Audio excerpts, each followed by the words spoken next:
When one bullet changes everything, the waitress saves the mafia boss's life. One bullet. One hasty decision, and Lyra Vale's life shattered in an instant.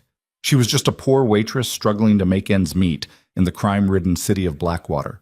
But tonight, as gunfire erupted in a crowded restaurant, she did the most foolish thing her life had ever done. Threw herself into the crossfire and into Damian Moretti, the city's most feared mafia boss. Now she owes blood, and he won't let her go. Follow this story to the end, like, and comment where you're watching from so I know how far this story has come. Now, let's begin. The rain came down like nails against concrete.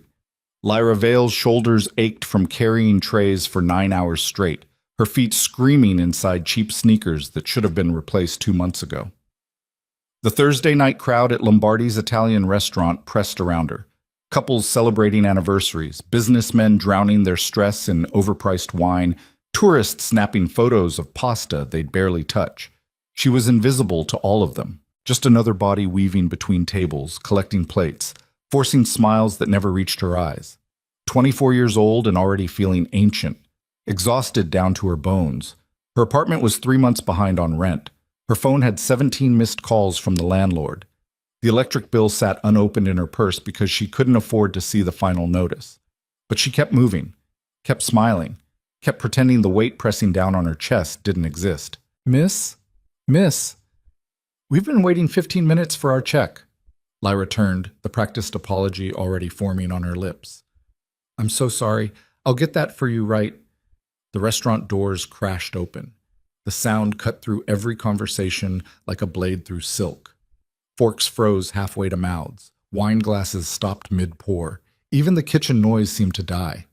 3 men stepped inside first. They wore black suits that fit too well. Their eyes moved across the room with mechanical precision, cataloging exits, counting faces, measuring threats. One touched his ear, speaking into a communication device Lyra couldn't see. Another positioned himself near the kitchen entrance. The third remained by the door. Then he walked in. Damian Moretti. Lyra had never seen him before, but she knew. Everyone in Blackwater City knew what he looked like, even if they'd never met him.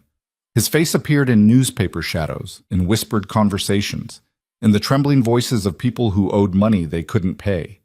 He was the king of everything dark in this city. Tall, maybe 6'2", tailored black coat that probably cost more than Lyra's entire year of salary.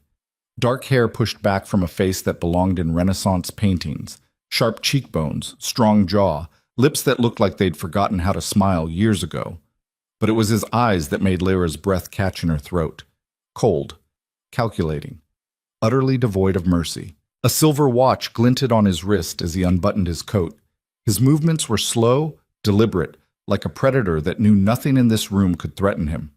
The restaurant manager appeared from nowhere, his face pale, hands shaking as he gestured toward the private dining room in the back. Mr. Moretti, everything is prepared exactly as you requested. If you'll follow me. Damian didn't acknowledge him. His gaze swept across the restaurant, and for one terrible second, those black eyes locked onto Lyra's. She forgot how to breathe.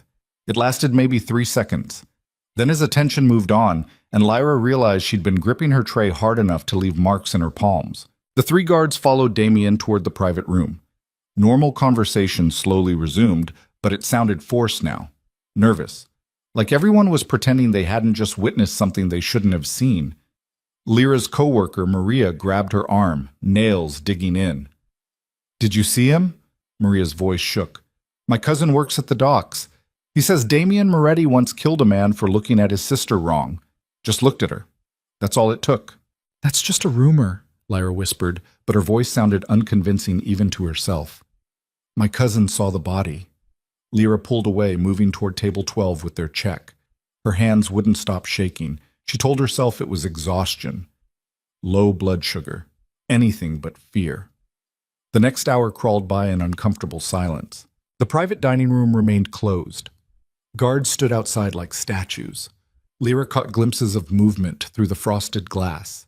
Silhouettes of men sitting around a table, but no sound escaped the room. She tried to focus on her tables.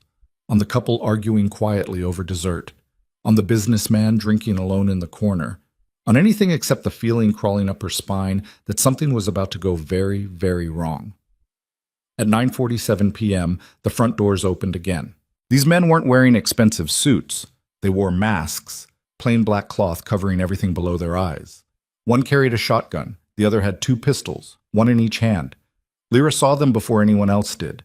She'd been walking toward the kitchen with a tray of empty glasses when the cold air hit her face from the open door. Her brain couldn't process what she was seeing fast enough. Then the first man raised his shotgun toward the ceiling and fired. The blast was so loud, Lyra's ears immediately started ringing. Glass exploded from the chandelier overhead, raining down in glittering pieces. Someone screamed, then everyone screamed. Lyra dropped her tray. It shattered across the floor, lost in the chaos. "Everybody down! Now!" People dove under tables. A woman sobbed hysterically near the bar. The businessman who'd been drinking alone tried to run for the back exit, and one of the gunmen fired a warning shot that shredded the wallpaper 2 inches from his head. "I said down!" The man collapsed to his knees, hands raised, crying. Damien's 3 guards burst from the private room, weapons already drawn. But they were too late, too exposed. The assassins had planned this perfectly. The shotgun blast caught the first guard in the chest, throwing him backward into a table that collapsed under his weight. The second guard managed to fire twice before bullets punched through his throat and forehead, dropping him like a puppet with cut strings. The third guard dove behind the bar, glass bottles exploding around him as gunfire chewed through expensive liquor. Lyra was frozen. She stood in the middle of the restaurant floor, unable to move, unable to think, unable to do anything except watch as people died 3 feet away from her. Then Damien Moretti stepped out of the private room. He held a pistol in his right hand, and his face showed no fear at all, just cold, murderous focus. "Moretti!" The first assassin swung his shotgun toward Damien. "This is for the Romano family." Time fractured. Lyra saw it happening in slow motion, the assassin's finger tightening on the trigger, the barrel pointed directly at Damien's chest, the distance between them too close for anyone to miss. She saw Damien's eyes narrow, calculating whether he could dive for cover before the shot hit. She saw the exact moment he realized he couldn't. And without thinking, without planning, without any logical reason at all, Lyra Vale threw herself forward. Her body collided with Damien's just as the shotgun roared.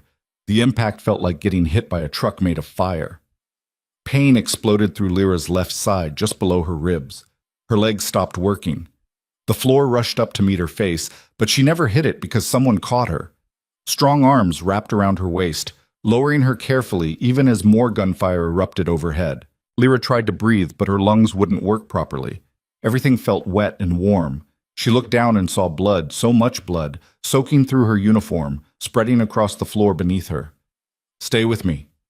The voice was rough, commanding, terrified in a way that didn't match the words. Lyra's vision blurred. She saw Damien's face above her, those cold black eyes now wide with something that looked almost like shock. He was saying something else, but the ringing in her ears drowned out the words. More gunshots, screaming, the sound of bodies hitting the floor. Damien was yelling at someone, his surviving guard maybe, shouting orders she couldn't understand. His hand pressed against the wound in her side, trying to stop the bleeding, but it kept coming, pulsing between his fingers like a broken faucet. "You're going to be fine," Damien said, but his voice shook. "You hear me? You're going to be fine." Lyra wanted to laugh. Fine. Right. She was dying on the floor of a restaurant where she'd spent 9 hours serving overpriced pasta to people who never looked at her twice. But at least she'd saved someone, even if that someone was the most dangerous man in Blackwater City. Her vision went dark at the edges. The pain in her side faded to a distant throb. She heard sirens somewhere far away, but they were too late. Everything was too late. The last thing she felt before unconsciousness took her was Damien Moretti lifting her into his arms, holding her against his chest like she weighed nothing at all. And the last thing she heard was his voice, rough with emotion she didn't think men like him could feel. "I've got you. I swear to God, I've got you." Then the darkness swallowed everything. As much. Consciousness returned in pieces. First came the pain, a deep throbbing agony in her side that made breathing feel like swallowing broken glass. Then came the sounds. Mechanical beeping, hushed voices, footsteps on tile. Finally came the light, Too bright, too harsh, stabbing through her closed eyelids like needles. Lyra forced her eyes open. White ceiling, white walls. The antiseptic smell of a hospital, but something felt wrong about it. Too quiet. No intercom announcements. No sounds of nurses rushing past in the hallway. She tried to sit up and immediately regretted it. The pain in her side flared white-hot, forcing a gasp from her throat. "Don't move." Lyra's head snapped toward the voice, then immediately wished she hadn't. Even that small movement made the room spin. A man stood beside her bed. Not a doctor. Mid-40s, maybe. Expensive suit. Hard eyes that had seen too much violence. "Where?" Lyra's voice came out as a croak. Her throat felt like sandpaper. "Where am I?" "Safe." The man pulled up a chair, sitting down without breaking eye contact. "That's all you need to know right now. I need to know more than that." Lyra tried to sit up again, slower this time, biting back the pain. "I need to know. The restaurant. The shooting. Is everyone okay? Did anyone else?" 3 dead, 7 wounded. You were the worst." The man's expression didn't change. "The doctors said you're lucky. The shotgun pellets missed your kidney by half an inch. Any closer and you would have bled out before we got you here." Lyra's hand moved to her side, feeling thick bandages under the thin hospital gown. "I need to go. I have to. My job. My apartment. I can't afford. Your apartment's been taken care of." The words hit Lyra like a slap. "What?" "The rent's paid. 6 months in advance." The man leaned back in his chair, studying her reaction. "Your landlord won't bother you anymore." Ice flooded Lyra's veins. "Who are you?" "My name is Vincent. I work for Mr. Moretti." Vincent's voice remained perfectly calm, like he was discussing the weather. "He wanted me to personally thank you for what you did last night." "Last night?" Lyra looked around the room again, noticing details she'd missed before. This wasn't a hospital room. It was too luxurious, too private. The bed was too comfortable. The equipment too new. "How long have I been here?"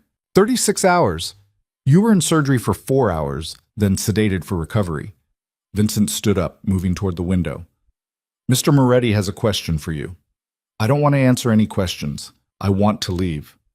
"That's not possible right now."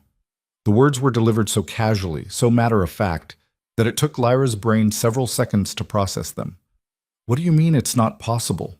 Vincent turned from the window, and for the first time, something that might have been sympathy crossed his face. "The men who tried to kill Mr. Moretti at the restaurant? They worked for the Romano crime family, and now that you've interfered with their assassination attempt, they want you dead too." The room suddenly felt 10 degrees colder. That's insane. I'm nobody. I'm just a waitress. They don't even know who I am." "They know now." Vincent walked back to the chair but didn't sit. "Your face was captured on security cameras. Your name tag was visible. By the time the police arrived, the Romanos already had every detail about you. Where you live, where you work, your daily route home. If Mr. Moretti's men hadn't gotten to your apartment first, you'd be dead already." Lyra couldn't breathe. Her chest felt tight, compressed, like invisible hands were squeezing her ribs. "This isn't happening. This can't be happening." "I understand this is difficult to accept." "Difficult?" Lyra's voice rose, shrill with panic. "I saved someone's life and now I'm being told I can't leave? That I'm a target? This is insane!" The door opened. Damien Moretti stepped inside. He looked different than he had at the restaurant.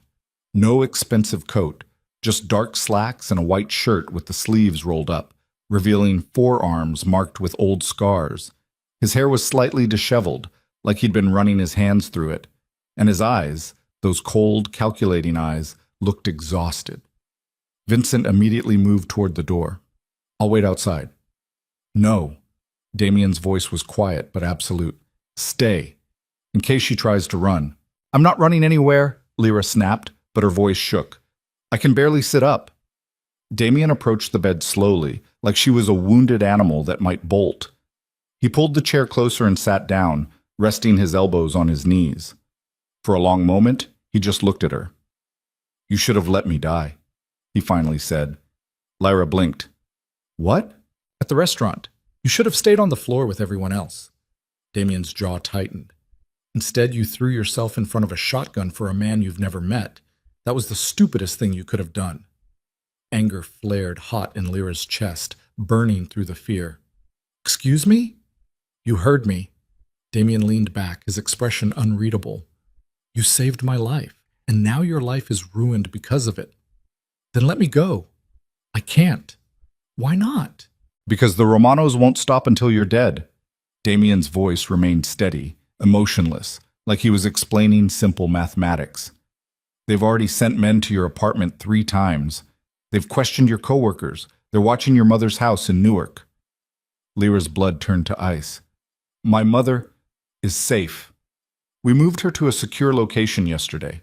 She thinks she won a free spa vacation. She doesn't know what happened to you. You kidnapped my mother? Lyra tried to stand up, but the pain in her side forced her back down. You son of a... I saved your mother. Damien's voice hardened. The Romanos would have used her as leverage to draw you out.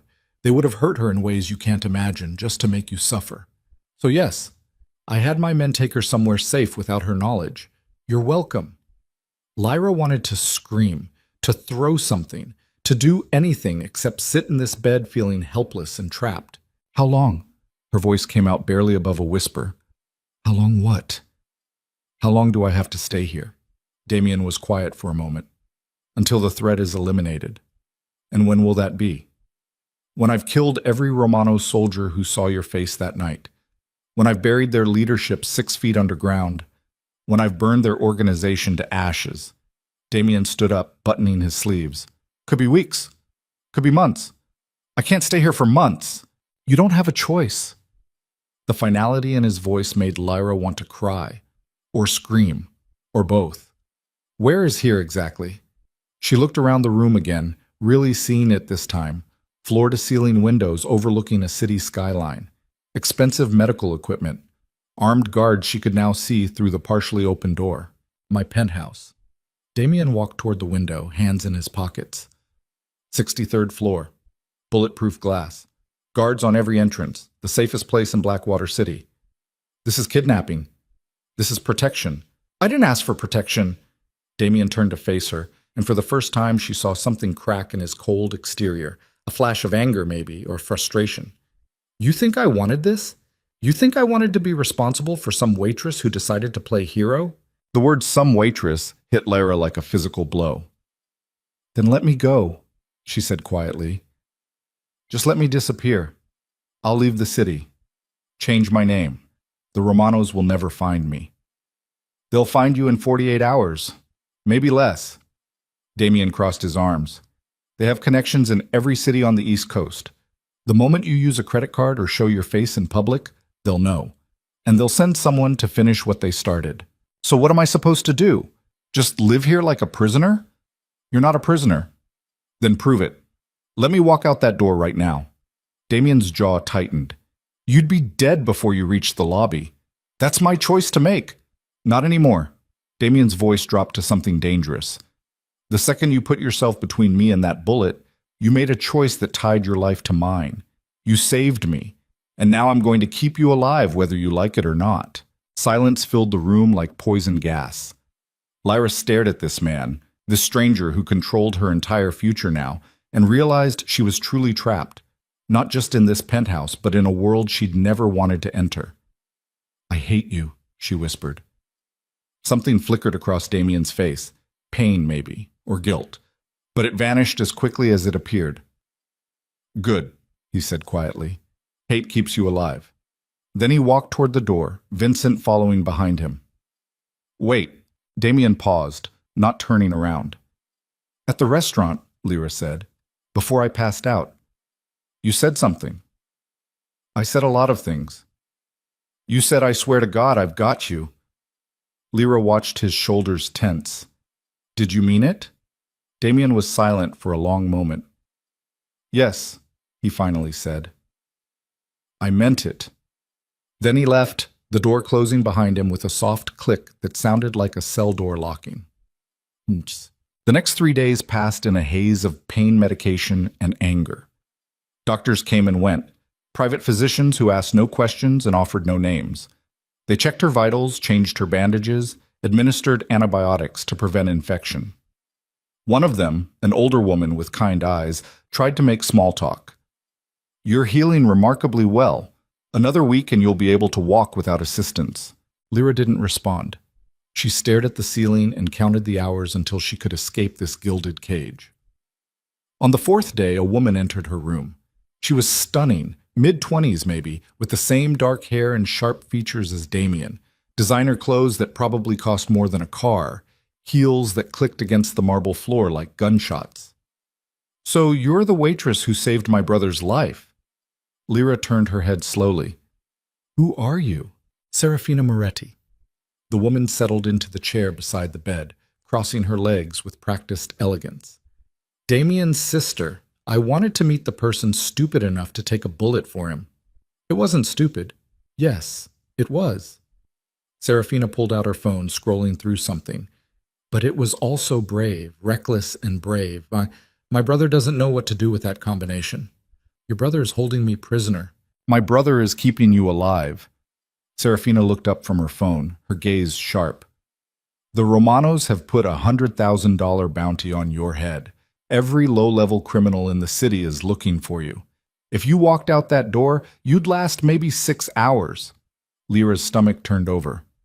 $100,000? Consider it a compliment. They usually only go that high for politicians and rival family members. "This is insane." "This is the world you stepped into the moment you decided to be a hero." Serafina stood up, walking toward the window. "My brother told me to stay away from you, said you needed space to recover, but I wanted to see for myself what kind of person throws herself in front of a gun for a stranger." "And what did you find?" Serafina turned, studying Lyra with an intensity that was almost uncomfortable. "Someone who doesn't belong in our world. Someone who still believes in things like justice and fairness." She smiled, but it didn't reach her eyes. "That's going to get you killed eventually." "Thanks for the vote of confidence." "I'm serious." Serafina walked back to the chair, leaning down so they were eye level. "Our world doesn't have room for heroes, only survivors. If you want to live through this, you need to understand that everything you thought you knew about right and wrong doesn't apply anymore." "Is that supposed to be advice?" "It's a warning." Serafina straightened up, smoothing her dress. "Damien is trying to protect you because he feels responsible. But protection in our family comes with strings attached. The longer you stay here, the deeper you'll get pulled into things you can't escape from." "Then help me leave." Serafina laughed, a cold, brittle sound. "Even if I wanted to, I couldn't. Damien's given orders that you're to stay here until the threat is eliminated. And when my brother gives orders, people follow them, including me." She walked toward the door, then paused. "One more thing. My brother, he's not a good man. Don't make the mistake of thinking he is just because he's keeping you safe. The things he's done, the things he'll continue to do, they would make your skin crawl." Serafina's expression hardened. "So don't fall for him. Don't humanize him. And whatever you do, don't trust him." Then she left, leaving Lyra alone with her thoughts. On the 5th day, Lyra managed to stand on her own. The pain in her side had dulled to a constant ache, manageable with medication. She walked slowly around the room, testing her strength, feeling her body slowly knitting itself back together. A nurse, or maybe a guard, Lyra couldn't tell anymore, brought her real clothes. Soft pants, a loose sweater, socks and slippers. "Mr. Moretti thought you might want to move around," the woman said. "There's a living room down the hall if you want to leave your room. You're not a prisoner here." Lyra wanted to laugh at that obvious lie, but she didn't have the energy. After the woman left, Lyra slowly made her way to the door. She expected it to be locked. It wasn't. The hallway outside was ridiculous, all marble floors and expensive artwork and lighting that looked like it belonged in a museum. Guards stood at regular intervals, watching her with expressions that gave nothing away. Lyra walked slowly, one hand pressed against the wall for support. Her side throbbed with each step, but she refused to stop. She needed to see this place, needed to understand the cage she was trapped in. The living room was massive. Floor-to-ceiling windows overlooked the entire city. Leather furniture that probably cost more than Lyra's entire life. A bar stocked with liquor she couldn't pronounce. Bookshelves filled with first editions. And in the center of it all, standing by the window with a glass of whiskey in his hand, was Damien Moretti. He didn't turn around when she entered. "You should be resting." "I'm tired of resting." "Your body needs time to heal." "My body needs to get out of here." Lyra moved slowly toward the window, keeping her distance from him. The view was breathtaking. The entire city sprawled below them like a map of lights and shadows. How do you live like this? Like what? Up here, away from everything, looking down at the world like it's something you own. Damien took a sip of his whiskey. I don't look down at the world. I look at what I've built. Everything you see out there, the docks, the warehouses, half the businesses in the financial district, they answer to me in one way or another. That's not something to be proud of. I'm not proud. I'm realistic. Damien finally turned to face her. This city runs on money and power. I have both. That's not pride. It's fact. Lyra stared at him, this man who derailed her entire life. Serafina was right about you. What did my sister say? That you're not a good man. Something dark flickered across Damien's face. She's right. I'm not. Then why are you trying so hard to keep me alive? The question hung in the air between them. Damien set his glass down on the window ledge, his movements careful, controlled. Because you saved my life, and in my world that creates a debt I can't ignore. I don't want your debt. Too late. Damien walked toward her, stopping a few feet away, close enough that Lyra could see the exhaustion in his eyes, the tension in his jaw. You made a choice that night at the restaurant. Now I'm making mine. I'm going to keep you alive, eliminate the threat against you, and then you can go back to your normal life. That's the deal. And if I don't want that deal, you don't have a choice. Lyra felt anger rising in her chest again, hot, suffocating anger that made her want to scream. Everyone keeps saying that I don't have a choice, that my life isn't mine anymore. But it is. It's mine. And you can't just... She tried to take a step forward, and her side exploded with pain. Her legs buckled. Damien caught her before she hit the floor, his arms wrapping around her waist with surprising gentleness. Easy. I've got you. Lyra wanted to push him away, wanted to stand on her own. But the pain was too much, and her legs wouldn't support her weight. Let me help you back to your room, Damien said quietly. I don't need your help. Yes, you do.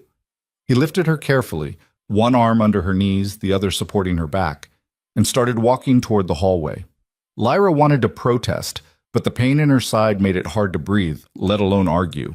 The guards they passed said nothing, showed nothing on their faces. Damien carried her back to her room and set her down on the bed with more care than she expected. He adjusted the pillows behind her back, pulled the blanket over her legs, and poured water into a glass on the bedside table. You need to take it slow, he said. The doctor said, I know what the doctor said. Lyra's voice came out sharper than intended. I'm not stupid. I didn't say you were, but you're treating me like I am, like I'm some fragile thing that needs to be protected and controlled. Damien sat down in the chair beside the bed, his expression unreadable. You're not fragile. You took a shotgun blast and survived. That takes a kind of strength most people don't have. Then why won't you let me make my own choices? Because your choices will get you killed.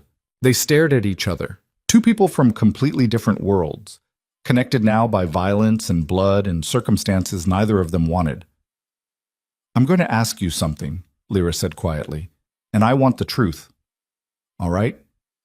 Are you keeping me here because you actually care if I live or die? Or is it just about your pride? About not letting the Romanos win? Damien was quiet for a long moment. I don't know, he finally admitted. Maybe both. It was the first honest thing he'd said to her.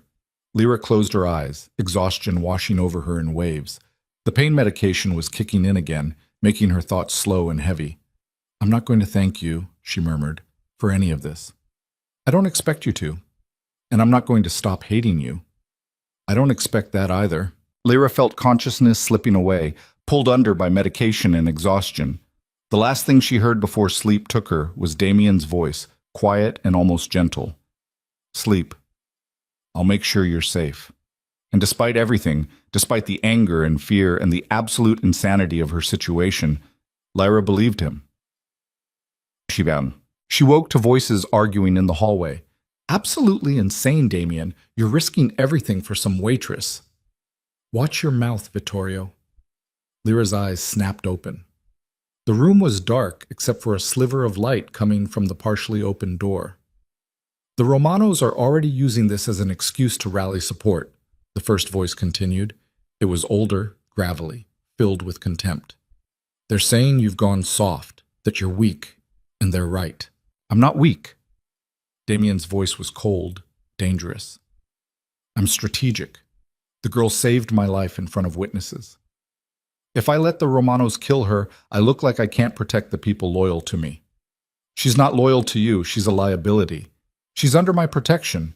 That makes her part of this family until I say otherwise. There was a long pause. You're making a mistake, Vittorio said, one that could cost us everything. Then it's my mistake to make. I'm still the head of this family, and what I say goes. Footsteps moved away down the hallway. The door to Lyra's room opened wider, and Damien stepped inside, closing it softly behind him. He didn't seem surprised to find her awake. You heard that, he said. It wasn't a question. Yes. Damien walked to the window, looking out at the city lights. Vittorio is my uncle. He's been second in command of the Moretti family for 20 years. He thinks I'm making a mistake by protecting you. Maybe he's right. Maybe. Damien was quiet for a moment. But I've made my decision. You stay until the threat is eliminated, no matter what anyone else thinks. Lyra sat up slowly, wincing at the pull in her side. Why? Why what? Why do you care so much? You don't know me. I'm nobody to you. Damien turned from the window, and in the dim light, his expression was hard to read. You're right. I don't know you, but you did something nobody else in that restaurant would have done. You threw yourself in front of a bullet for a stranger. That means something. It means I'm stupid. It means you have a conscience. Damien walked toward the bed, stopping a few feet away. That's rare in my world, and it's worth protecting. Lyra didn't know what to say to that.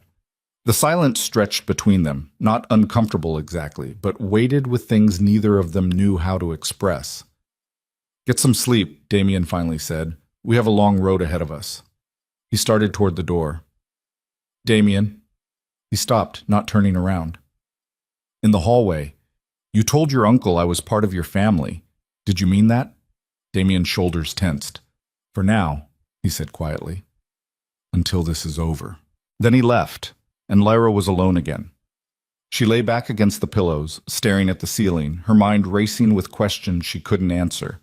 Outside the window, Blackwater City continued its eternal dance of light and shadow, beautiful and terrible all at once. And somewhere in that darkness, people were hunting her. People who wanted her dead for saving a man she didn't know. Lyra closed her eyes, feeling the weight of the bandages against her side, the steady ache that reminded her how close she'd come to dying. And she wondered, not for the first time, if throwing herself in front of that bullet had been the bravest thing she'd ever done, or the stupidest. Maybe both. The answer, she suspected, would determine whether she survived the weeks ahead. 2 weeks passed like a slow-motion nightmare. Lyra's body healed. The bandages came off. The stitches dissolved. The pain in her side faded to a dull ache that only bothered her when she moved too quickly. But the cage remained the same. She spent her days wandering the penthouse like a ghost, testing the boundaries of her prison. The living room. The library filled with books she couldn't focus on reading. The kitchen where private chefs prepared meals she barely touched. Always with guards watching from the corners, their faces blank, their eyes tracking her every movement. At night, she lay awake listening to the city far below, sirens wailing, distant voices, the pulse of life she was no longer part of. Damien came and went like a storm. Sometimes she wouldn't see him for days. Other times he'd appear without warning, checking on her recovery, asking questions she didn't want to answer. He never stayed long, never said more than necessary. But she felt his presence everywhere in this place. In the books left outside her door, thriller novels she'd mentioned liking once in passing. In the coffee that appeared on her nightstand each morning, prepared exactly how she preferred it even though she'd never told anyone. In the way the guards relaxed slightly whenever he was in the building, like his proximity made them feel safer. It unnerved her more than the guns ever could. On the 16th day of her captivity, she'd started counting, marking time like a prisoner should. Everything changed. Lyra was in the library, pretending to read, when raised voices echoed from down the hall. She recognized Damien's voice immediately. The other belonged to someone older, rougher. Vittorio. She set her book down and moved quietly toward the doorway. The guards didn't stop her. They never did anymore, as long as she stayed within the penthouse. Complete waste of resources, Vittorio was saying. We've got 6 men stationed here around the clock. Another dozen tracking Romano movements, all for some girl who means nothing to this family. She saved my life. Damien's voice was controlled, but Lyra heard the edge beneath it. That makes her family business. Bullshit! The sound of glass hitting wood, Vittorio setting down a drink hard enough to make a point. You're distracted, Damien. The Romanos are rebuilding their network, and you're playing bodyguard to a waitress. I'm handling the Romanos. By hiding in your tower, by delegating hits to Vincent while you babysit? Vittorio's voice rose. Your father would be ashamed. Silence. Lyra's breath caught. Even from down the hall, she felt the temperature drop. My father, Damien said quietly, is dead. I run this family now, and if you have a problem with how I do it, the door is right there. You think it's that simple? You think the other families aren't watching this, wondering if Damien Moretti has gone soft? Footsteps paced back and forth. The girl is a weakness, and weaknesses get exploited. Then I'll deal with it when it happens. You can't see what's right in front of you. Vittorio's voice turned almost pleading. She's not one of us. She'll never be one of us. And the longer you keep her here, the more ammunition you give our enemies. This conversation is over. Damien, I said it's over. More footsteps. A door slamming. Lyra pressed herself against the wall, heart pounding. She waited until she heard Vittorio's heavy footsteps fade down the opposite hallway before she moved. When she emerged from the library, Damien was standing by the floor-to-ceiling windows in the main living area, hands in his pockets, shoulders tense. He didn't turn around when she approached. How much did you hear? Enough. Lyra stopped a few feet behind him. He's right, you know. About what? About me being a weakness, a distraction.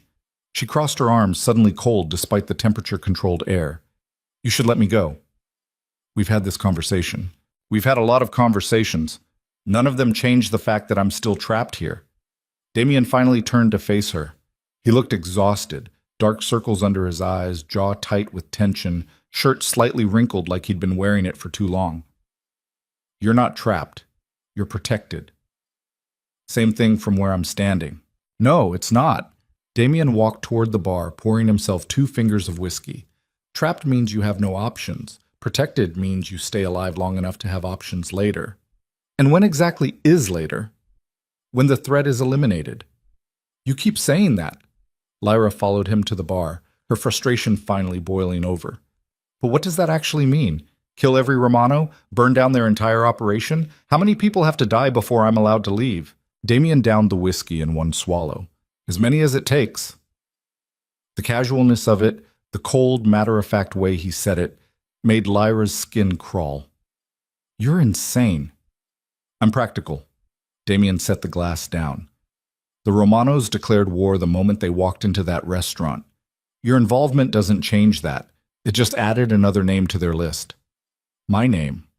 Yes. Because of you. Because of your choice. Damien's eyes hardened. I didn't ask you to take that bullet.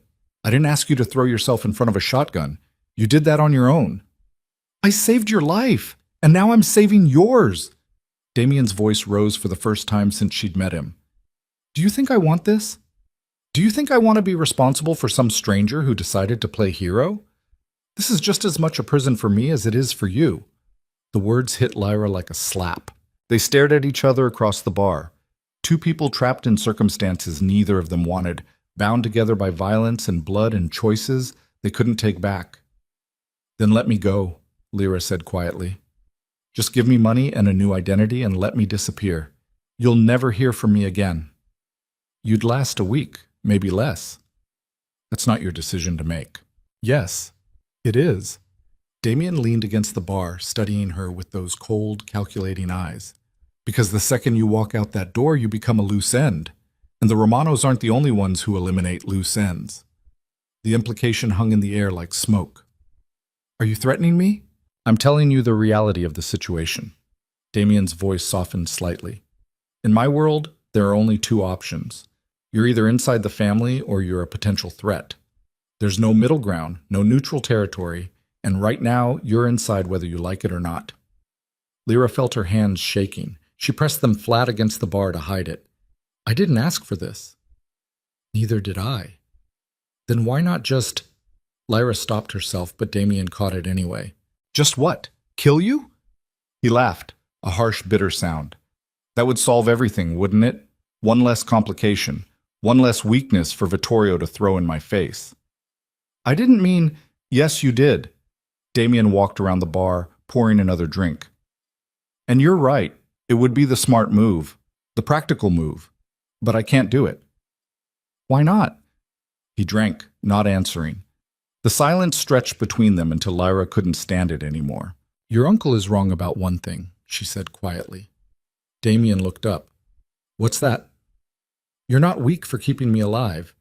You're weak for caring what he thinks about it. Something flickered across Damien's face. Surprise, maybe, or in anger. Then it was gone, replaced by that cold mask he wore so well. Get some rest, he said, turning back to the window. We have visitors tomorrow. What kind of visitors? Family. The way he said it made it sound like a threat. What? The next morning, Lyra woke to the sound of voices echoing through the penthouse. She dressed quickly, jeans and a sweater, the nicest clothes she had that didn't feel like pajamas, and emerged from her room to find chaos. More guards than usual lined the hallways. The main living area had been transformed, furniture rearranged, extra chairs brought in, a table set with enough food to feed 20 people. And standing in the center of it all, laughing at something one of the guards said, was a young man who looked like a younger, wilder version of Damien. You must be the infamous Waitress. He crossed the room in 3 long strides, grinning like they were old friends. Same dark hair as Damien, same sharp features, but his eyes held something Damien's didn't, reckless energy that bordered on dangerous. I'm Nico, Damien's infinitely more charming younger brother. He offered his hand. And you're Lyra Vale, the woman crazy enough to take a bullet for my uptight older sibling. Lyra shook his hand cautiously. I don't know about crazy. Trust me, crazy is the only word for it. Nico released her hand, still grinning, but I respect it. Takes balls to throw yourself in front of a shotgun. Most people in this city would have let him die. Most people in this city wouldn't have been in that situation. Fair point. Nico grabbed a pastry from the table, biting into it. So how are you finding your accommodations? Damien treating you well? Not too many death threats? Nico. Damien's voice cut across the room like a blade. He stood in the doorway to his office, dressed in a dark suit, looking every inch the crime boss Lyra had first seen at the restaurant. Nico just grinned wider. What? I'm being hospitable. You're being annoying. Same thing in this family. Serafina appeared behind Damien, elegant as ever in a black dress that probably cost more than a car. Her sharp eyes found Lyra immediately. I see you've met our youngest brother. I apologize in advance for anything stupid he says. I resent that, Nico said through a mouthful of pastry. Serafina ignored him, moving into the room with the kind of grace that came from years of knowing everyone was watching. We're here for the monthly family meeting. Damien failed to mention you'd be joining us. I'm not joining anything, Lyra said quickly. I can go back to my room. Assez. Nonsense. Nico draped an arm around her shoulders like they were old friends. You're part of this, whether you like it or not. Besides, these meetings are boring as hell. At least your presence will make Vittorio's head explode. Nico. Damien's voice carried a warning. What? I'm just saying. Don't. The brothers stared at each other across the room. The temperature seemed to drop 10 degrees. Serafina sighed. And here we go. Before anyone could respond, the elevator chimed. The doors opened and Vittorio stepped out, flanked by 2 men Lyra didn't recognize. His eyes found Lyra immediately. Something cold and calculating passed across his face. Damien, a word. It wasn't a request. Damien's jaw tightened. In my office.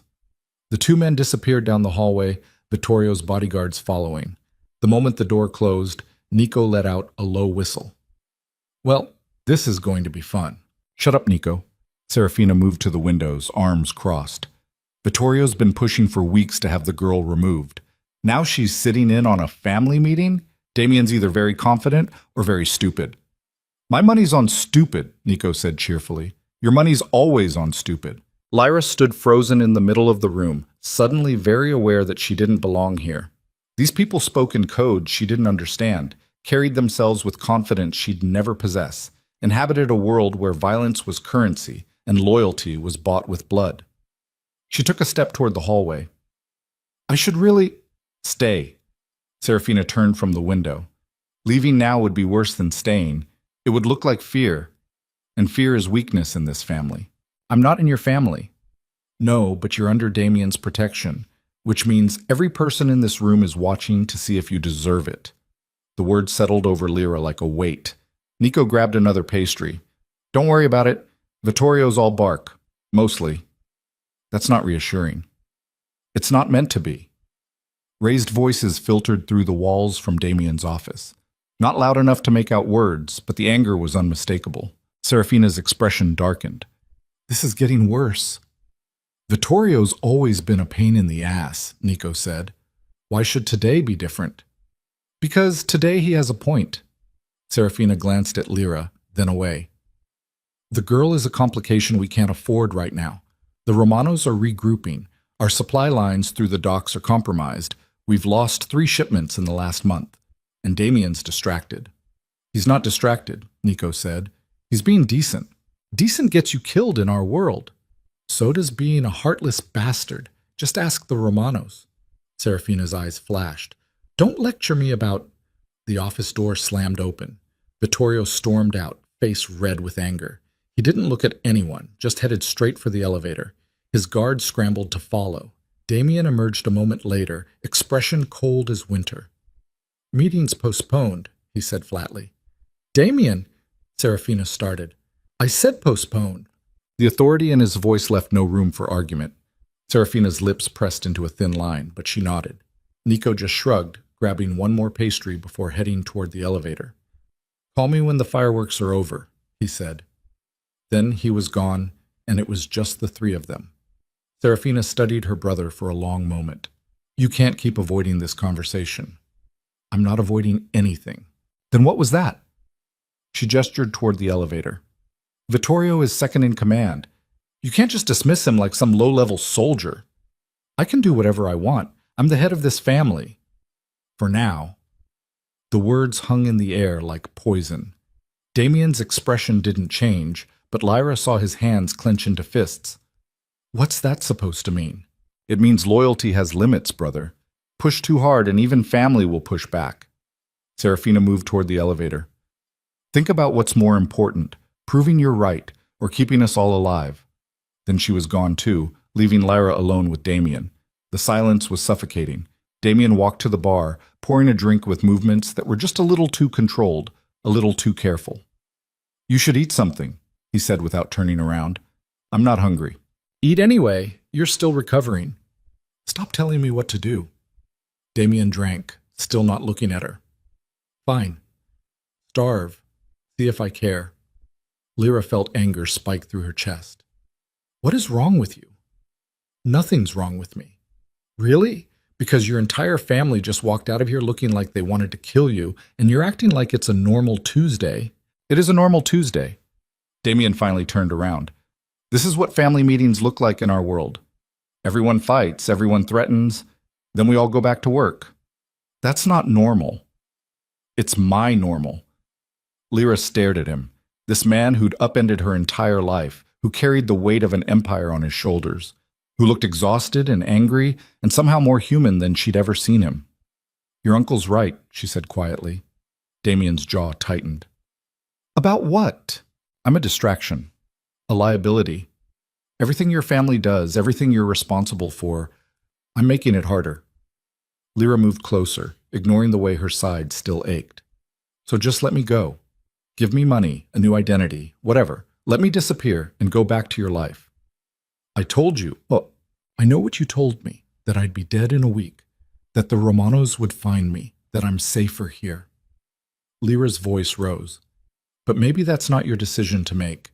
Maybe I'd rather take my chances out there than watch you destroy your family over someone you don't even know.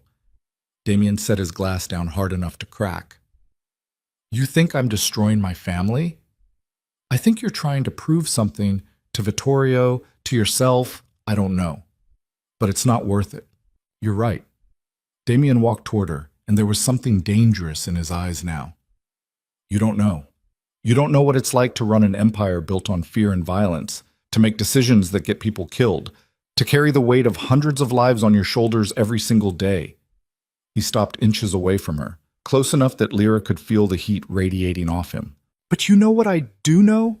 His voice dropped to something almost gentle. I know that when those assassins walked into that restaurant, you didn't hesitate. You didn't calculate the risks or consider the consequences. You just moved. And that kind of instinct, that kind of raw, stupid courage, it's worth protecting. Lyra's breath caught. I'm not worth your family. That's not your call to make. They stood there, inches apart, the tension between them thick enough to choke on. Then Damien's phone buzzed. Once, twice, 3 times in rapid succession. He pulled it out, glancing at the screen. Whatever he saw made his entire body go rigid. What is it? Lyra asked. Damien didn't answer. He was already moving toward his office, pulling up something on his phone, his face pale. Lyra followed him. Damien, what's wrong? He threw his phone onto the desk. The screen showed a text message, just 4 words. They took Serafina and Nico. Below it, a photo. Both of them zip-tied to chairs in what looked like an abandoned warehouse. Blood on Serafina's face. Nico's eyes swollen shut, and behind them, spray-painted on the wall in red letters, Romano sends his regards. The room spun. Lyra grabbed the edge of the desk to steady herself. Oh my God. Damien was already on his phone, barking orders to someone. I want every man we have mobilized, now. Check every warehouse, every abandoned building, every Romano property we know about. I want them found in the next hour, or people start dying. He hung up, immediately dialing another number. This is my fault, Lyra whispered. Damien looked up, his eyes burning with something that might have been rage or fear, or both. What? This is my fault. They took your family because of me, because you've been protecting me instead of... Stop. No, Vittorio was right. I'm a weakness, a distraction, and now your brother and sister are going to die because... Damien crossed the room in 2 strides and grabbed her shoulders. Not rough, but firm enough to cut through her spiraling panic. Listen to me, he said, his voice steady despite the fury burning in his eyes. This is not your fault. The Romanos have been planning something like this for months. You're just the excuse they're using. But if you hadn't saved my life, they would have found another excuse, another target, another way to start this war. Damien's grip on her shoulders tightened slightly. This is what they do. This is who they are. And I'm going to burn their entire organization to the ground for touching my family. His phone rang again. He answered without letting go of Lyra. Talk. He listened for a moment, his expression darkening. Where? How many guards? Fine, I'm on my way. He hung up, finally releasing Lyra's shoulders. They're being held at the old steel factory in Blackwater Harbor. Romano himself is there with about 15 men. Damien moved to a cabinet on the wall, pulling out weapons Lyra hadn't known were there. 2 pistols. A shotgun. Ammunition. I'm leaving in 5 minutes. Wait. Lyra's heart hammered against her ribs. You're going alone? I'm taking Vincent and 6 of my best men. Against 15? I've had worse odds. Lyra watched him load the weapons with practiced efficiency, his movements sharp and precise. This wasn't the man who'd carried her to her room when she'd pushed herself too hard. This was the crime boss everyone feared, cold, calculating, lethal. I'm coming with you, she heard herself say. Damien froze. Absolutely not. They took your family because of me. I'm not sitting here while you risk your life to get them back. You're staying here where it's safe. Safe? Lyra laughed, a harsh, bitter sound. I haven't been safe since the moment I stepped in front of that bullet, and I'm done hiding while other people die for me. You're still recovering. You'd be a liability. Then I'll be a liability who can at least pull a trigger if you need backup. Damien turned to face her fully, and Lyra saw something in his eyes she hadn't seen before, genuine fear. Not of the Romanos, not of the fight ahead. Fear of her getting hurt. I can't protect you and rescue them at the same time, he said quietly. I'm not asking you to protect me. I'm asking you to let me help. They stared at each other across the office, the weight of the decision pressing down like a physical thing. Finally, Damien moved to the cabinet, pulling out a smaller pistol. He checked it, then held it out to her. Do you know how to use this? Lyra took it, feeling the cold weight of metal in her palm. My father took me to a range a few times when I was younger. That's not the same as using it in a firefight. I know. Damien studied her for a long moment. If I tell you to run, you run. No questions, no heroics, you understand? Yes. And if something happens to me, if I go down, you get out. You don't try to help. You don't try to save anyone. You just run and you don't look back. Damien, promise me. The intensity in his voice made Lyra's throat tight. I promise. He nodded, then moved back to gathering weapons. We leave in 3 minutes. Stay close to Vincent. Do exactly what he says. And for the love of everything, don't get yourself killed. Same to you. Damien met her eyes one more time, and something passed between them. Understanding, maybe, or acceptance of what they were about to walk into. Then his mask slipped back into place, and he was all business again. Let's go get my family back. Me. The drive to Blackwater Harbor took 20 minutes through rain-slicked streets that reflected neon like blood. Lyra sat in the back of an SUV with Vincent, watching Damien in the passenger seat up front. He was on the phone the entire time, coordinating with other teams, gathering intelligence, planning the assault with the kind of precision that made Lyra understand why people feared him. This wasn't a reckless rush into danger. This was calculated violence. They passed through the industrial district, abandoned warehouses and rusting equipment, the bones of a manufacturing economy that had died decades ago. The steel factory loomed ahead, a massive structure of corrugated metal and broken windows, dark except for a few lights flickering on the ground floor. The driver pulled into an alley 3 blocks away. 2 other vehicles were already there, 6 more men in dark clothes checking weapons. Damien got out, and everyone immediately fell silent. Intel says they're holding Serafina and Nico on the main factory floor, he said, his voice carrying through the rain. Romano has 8 men inside, another 7 outside as lookouts. We go in from 3 sides. Vincent takes the north entrance, Marcus takes the south, I take the east. We move fast and we move quiet until we can't anymore. Questions? No one spoke. Remember, I want Romano alive. Everyone else is expendable. Damien's eyes were cold, empty. Let's move. The men dispersed into the rain, shadows disappearing into shadows. Vincent touched Lyra's shoulder. Stay behind me at all times. If bullets start flying, get behind cover and stay there. Understand? Lyra nodded, her heart pounding so hard she thought it might break through her ribs. They moved through the darkness, 11 people dressed in black, armed and silent, advancing on the factory like predators stalking prey. The rain muffled their footsteps. Lightning flickered overhead, briefly illuminating the massive structure ahead. Lyra's hands shook. She gripped the pistol tighter, trying to control her breathing. Her side ached where the wound was still healing, but adrenaline burned through the pain. They reached the east entrance, a rusted door hanging off its hinges. Damien held up a fist. Everyone stopped. He pulled out his phone, typing something quickly. A moment later, 2 brief vibrations confirmed the other teams were in position. Damien drew his weapon, chambered around, then looked back at his men. No words, just a nod. Then they were moving. The interior of the factory was a maze of rusting equipment and broken catwalks. Their footsteps echoed despite their attempts at silence. Somewhere ahead, Lyra heard voices, casual conversation, laughter even. The Romanos didn't think anyone would find them this quickly. They were wrong. Damien led them through the darkness, moving with absolute confidence even though Lyra couldn't see more than 10 feet ahead. They climbed a metal staircase that groaned under their weight, reached a catwalk overlooking the main floor. And there they were. Serafina and Nico still zip-tied to chairs in the center of the floor. Serafina's head hung forward, either unconscious or close to it. Nico was awake, his face bloody, trying to say something to the man circling him. Alessio Romano. He was older than Lyra expected, 50 maybe, with gray hair and expensive clothes that seemed out of place in this ruin. He held a gun casually, like it was an extension of his hand. Telling you, Moretti won't come, Romano was saying. He's too smart for that. He'll send his men, sure, but he won't risk himself for you two. You don't know my brother, Nico rasped through what sounded like broken teeth. I know he's been distracted lately. Heard he's been playing house with some waitress. Romano laughed. Damien Moretti, gone soft over a girl. Never thought I'd see the day. Damien's jaw clenched so tight, Lyra heard his teeth grind.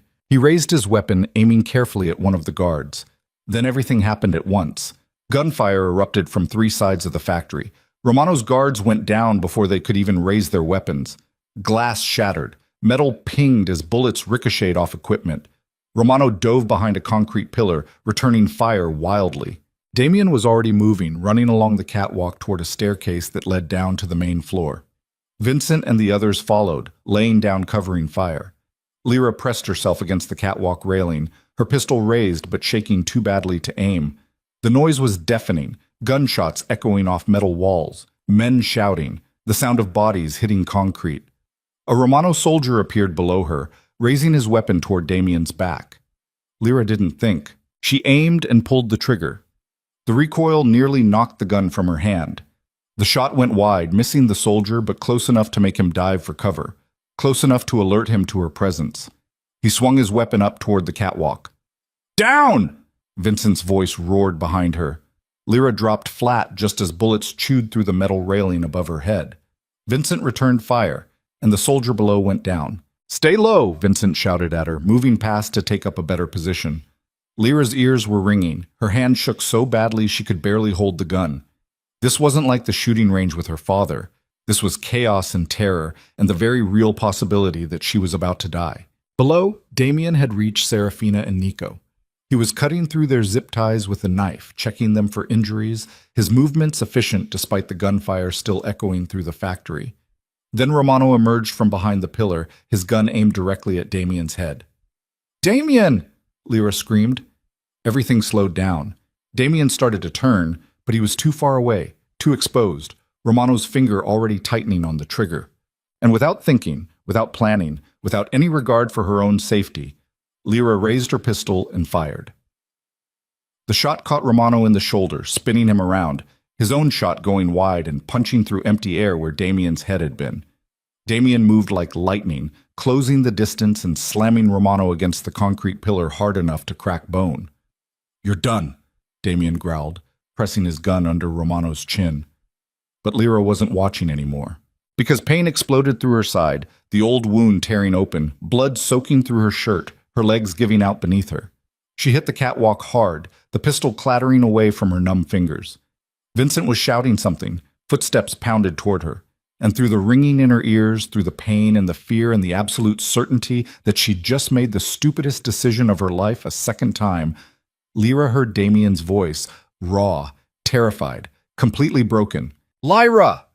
Then darkness rushed in from all sides, and she fell into it without resistance. Pain dragged Lyra back to consciousness like fishhooks in her flesh. She gasped, eyes snapping open, her body jerking upward before hands pressed her shoulders back down against something soft. A bed. She was on a bed. White ceiling, sterile smell, the mechanical beep of monitors. "Easy, don't move." Damien's face swam into focus above her.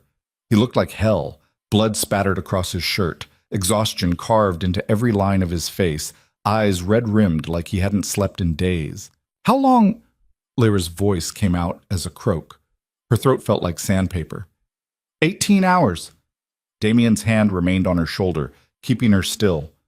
"You tore your stitches. Lost a lot of blood. The doctors had to go back in and repair the damage."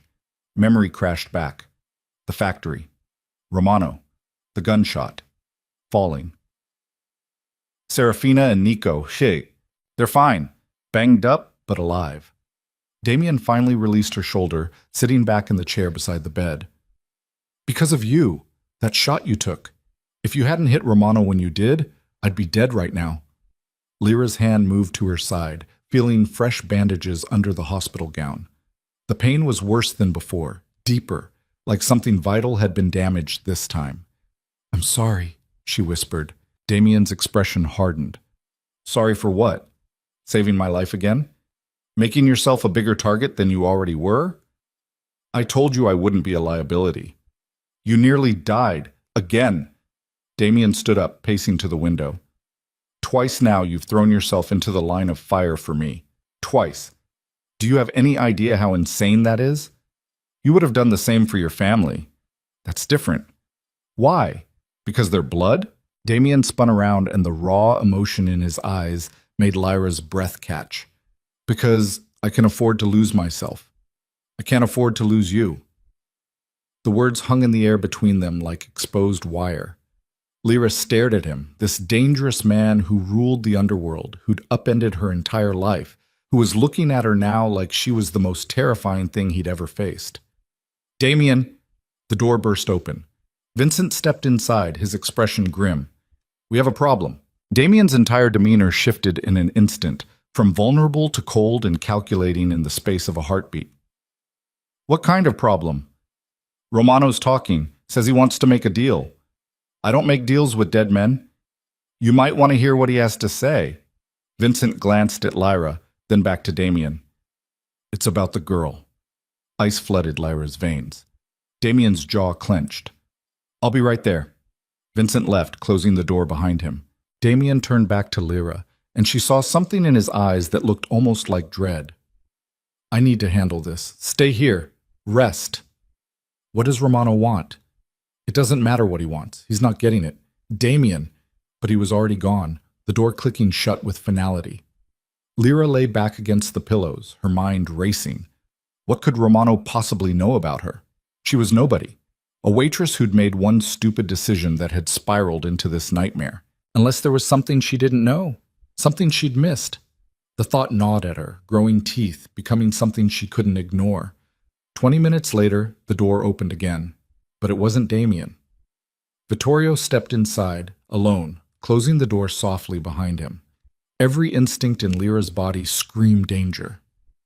Damien said to stay away from me, she said, trying to keep her voice steady. My nephew says a lot of things. Vittorio walked to the chair Damien had vacated, sitting down with the casual confidence of a man who feared nothing. But he's not here right now, and you and I need to have a conversation. I don't have anything to say to you. No, but you need to listen. Vittorio leaned forward, elbows on his knees. Do you know what Romano told Damien downstairs? Lyra's heart hammered against her ribs. No. He said you're not who you think you are. The words made no sense. Lyra shook her head. What's that supposed to mean? It means your father, the man who raised you, the man who took you to shooting ranges and taught you how to handle a gun. He wasn't just some ordinary working-class man. Vittorio's eyes were cold, calculating. He was one of ours, a soldier in the Moretti organization for 15 years before he died. The room tilted. That's insane. My father worked in construction. He was a front, a cover. Vittorio pulled out his phone, swiping through something before holding it out to her. Look familiar? The photo showed a younger man, maybe 30, standing beside someone who looked like a younger version of Damien's father. Both men were smiling, arms around each other's shoulders, brothers in everything but blood. The younger man was her father. Lyra's hands started shaking. No, that's not... He never said anything about... Of course he didn't. He left the family when you were 5 years old, made a deal with Damien's father. He'd disappear, take you far away from this world, and in exchange, we'd never come looking for him. Vittorio took his phone back. But blood has a way of pulling you back in. And when you threw yourself in front of that bullet to save Damien, you weren't being a hero. You were following instinct, the same instinct that kept your father alive for 15 years in this business. Lyra couldn't breathe. The walls were closing in, crushing her chest, making it impossible to think. Why are you telling me this? Because Damien doesn't know. He thinks you're some innocent waitress who stumbled into our world by accident. Vittorio stood up, buttoning his jacket. But you're not innocent. You're one of us. You've always been one of us. And now Romano knows it too. What does that mean? It means the bounty on your head just tripled, because you're not just some random girl anymore. You're the daughter of Thomas Vale, one of the best soldiers this family ever had, and that makes you valuable. Vittorio moved toward the door. Romano wants to trade you for safe passage out of the city. Says if Damien doesn't hand you over by midnight, he'll release your father's service record to every rival family on the East Coast. Make you a target for everyone. Damien would never... Damien would do whatever it takes to protect this family. And right now you're threatening everything he's built. Vittorio opened the door. I'm telling you this as a courtesy, because unlike my nephew, I understand that sometimes the kindest thing you can do is let someone know when they're about to be sacrificed. Then he left. Lyra sat in the bed, her entire world fracturing like glass under pressure. Her father, a mobster, a killer. Everything she thought she knew about her childhood was a lie. The door opened again. Damien stepped inside, and the look on his face told her he knew. "How much did Vittorio tell you?" His voice was carefully neutral. "Enough." Lyra's hands clenched in the blankets. "Is it true? Was my father—" "Yes." Damien moved to the window, staring out at the city. "Thomas Vale, one of my father's most trusted soldiers. He left the family 18 years ago, disappeared with you and your mother. We always wondered where he went. And you didn't think to tell me?" "I didn't know until Romano said something. I had Vincent pull the old records." Damien turned to face her. "Your father did things, terrible things, for this family. Things you should never have to know about." "But I need to know." Lyra's voice rose. "Because apparently everyone except me knows who I really am, what I come from. You come from a man who loved you enough to leave this world behind, to give you a normal life." Damien's expression softened slightly. "That's all that matters." "No, what matters is that Romano is using this information to blackmail you. What matters is that I'm even more of a liability now than I was before." Lyra forced herself to sit up straighter, ignoring the pain in her side. What did he ask for? Damien's silence was answer enough. "He wants you to trade me," Lyra said quietly. "Doesn't he? It doesn't matter what he wants." "Damien, I said it doesn't matter." His voice hardened. "I'm not handing you over to that bastard. Not now, not ever. Even if it means destroying your family. My family will survive." "Will it?" Lyra gestured weakly around the room. "Vittorio already thinks I'm a weakness. Serafina said I'm a complication. Now Romano's threatening to expose my father's history to every rival organization. How long before the other families start circling? How long before someone decides that killing you and taking over is easier than dealing with your divided loyalties?" Damien crossed the room in 3 strides, bracing his hands on either side of her bed. "Stop." "Stop what?" "Telling you the truth. Stop trying to sacrifice yourself for me." His eyes burned with intensity. "You've done it twice with bullets. You're not doing it again with this. Then what's your plan? Keep me locked in here forever while the world burns down around us?" "If that's what it takes." They stared at each other, and Lyra saw the truth in his eyes. He meant it. He would watch his empire crumble before he'd let her go, and that terrified her more than any gun ever could. "You can't save me and your family," she said quietly. "Eventually, you'll have to choose." "I've already chosen." The certainty in his voice should have been comforting. Instead, it felt like a noose tightening. Before Lyra could respond, Vincent appeared in the doorway again. His expression was worse than before, pale, drawn, like he'd just witnessed something horrible. "Damien, you need to come downstairs, now." "What happened?" You need to see this." Damien straightened, studying Vincent's face. Whatever he saw there made his entire body go rigid. "Stay here," he told Lyra. "No matter what you hear, stay in this room." Then he was gone, Vincent following close behind. Lyra sat in the bed, her heart pounding, every instinct screaming that something was very, very wrong. Minutes crawled by like hours. Then she heard it, a single gunshot echoing through the building, followed by shouting. Lyra's body moved before her mind could catch up. She swung her legs out of bed, biting back a scream as pain tore through her side. The IV in her arm pulled taut. She yanked it out, blood dripping down her forearm. She had to know what was happening. The hallway outside was empty. No guards, no Vincent, no one. That alone made her skin crawl. Damien never left her unprotected. Lyra moved slowly, one hand pressed against the wall for support, following the sound of voices toward the main living area. The scene she found made her blood turn to ice. Damien stood in the center of the room, his gun aimed at someone on their knees before him.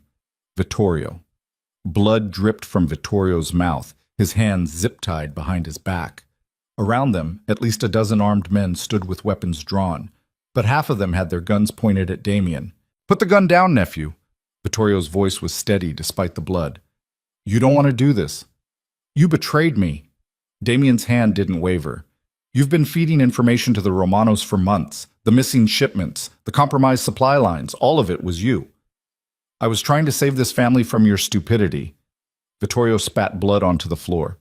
You're weak, Damien. Soft. Your father would be ashamed of what you've become. My father is dead because of men like you. Men who value power over loyalty. Loyalty? Vittorio laughed, a harsh, bitter sound. You want to talk about loyalty? You've put this entire organization at risk for some girl. A girl whose father betrayed us, whose existence threatens everything we've built. That's not loyalty. That's obsession. Damien's finger tightened on the trigger. Damien, don't. Serafina stepped forward from the side of the room. Her face was bruised from the kidnapping, but her voice was steady. If you kill him, half the men in this room will turn on you.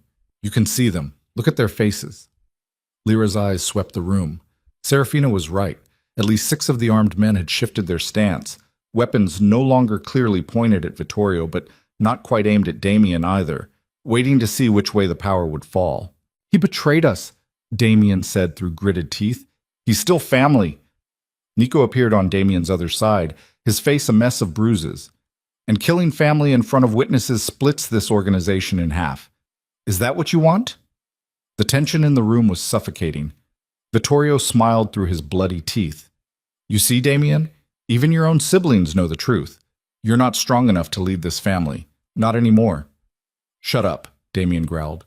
The men are already questioning you, already wondering if your obsession with the girl has made you careless. How long before they decide someone else should be in charge? I said shut up. So prove me wrong. Vittorio's eyes glittered with malice. Choose. Right now. The girl or the family. Hand her over to Romano by midnight, and this all goes away.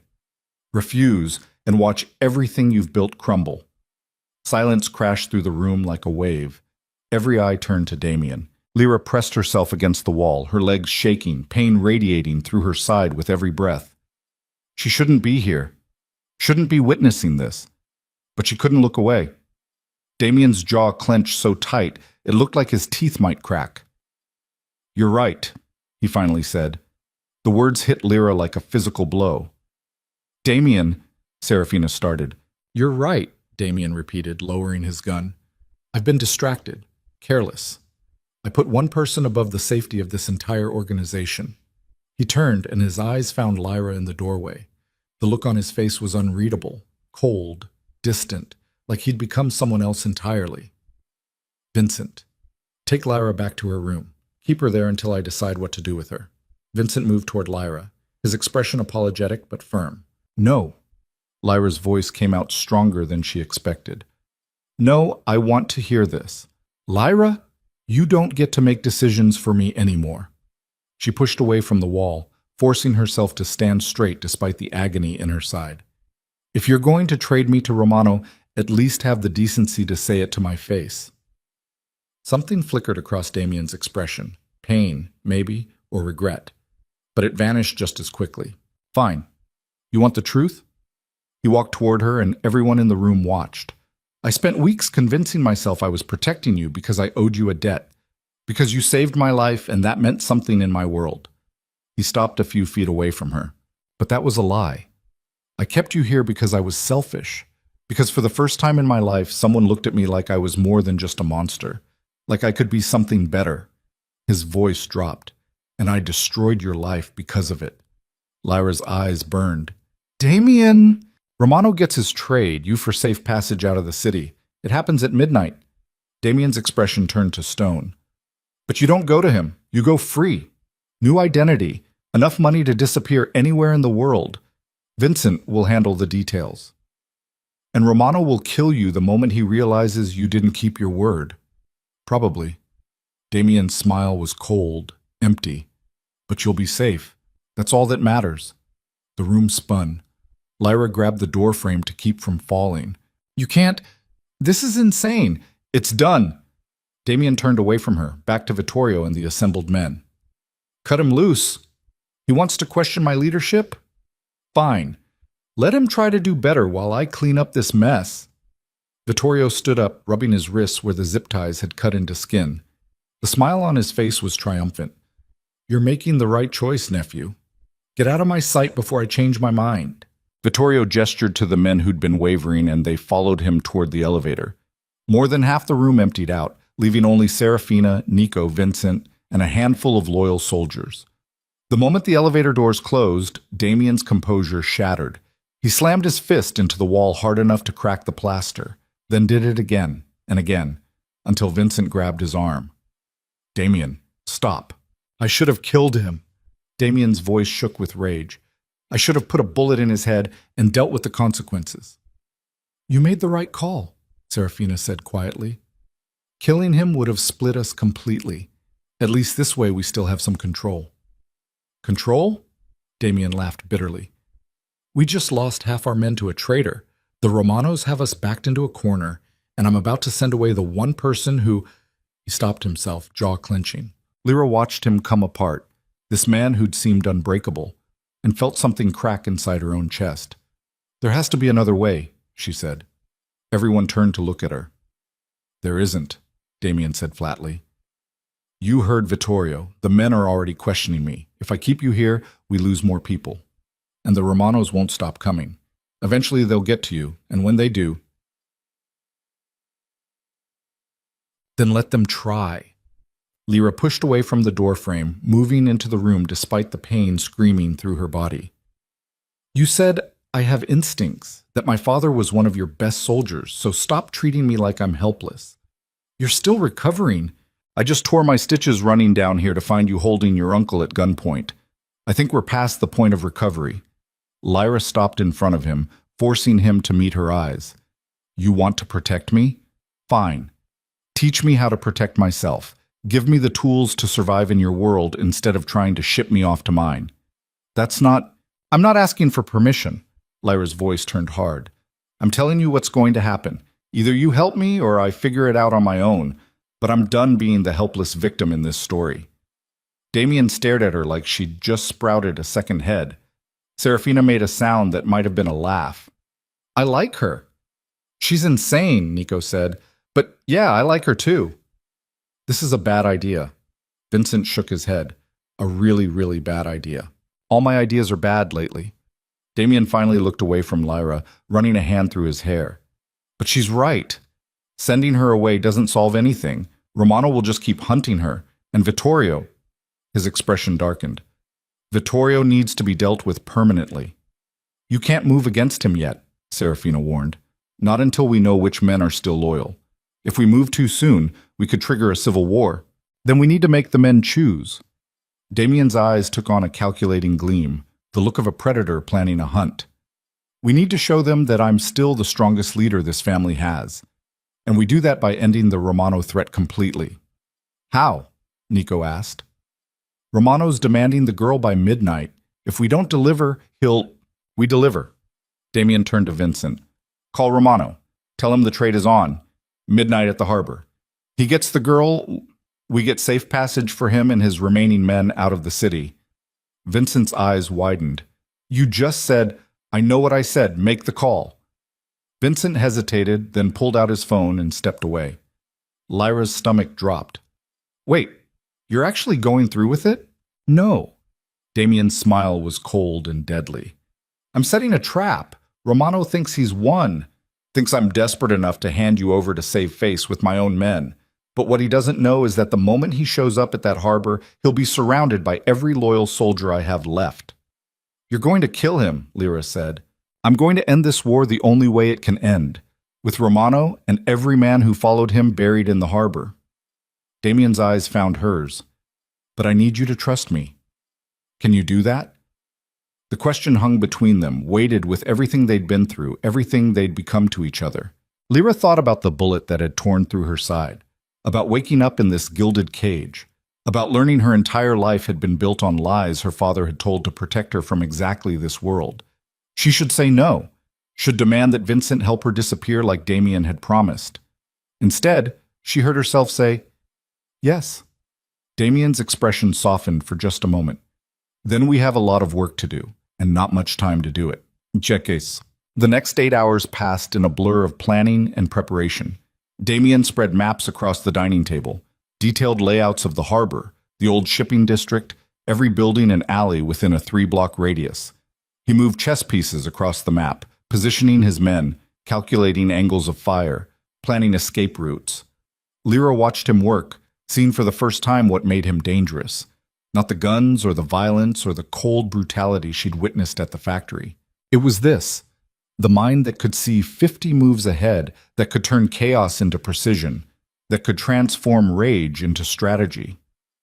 Romano will expect an ambush, Vincent said, leaning over the map. He's not stupid. He'll have lookouts, backup positions. Let him. Damien moved another piece.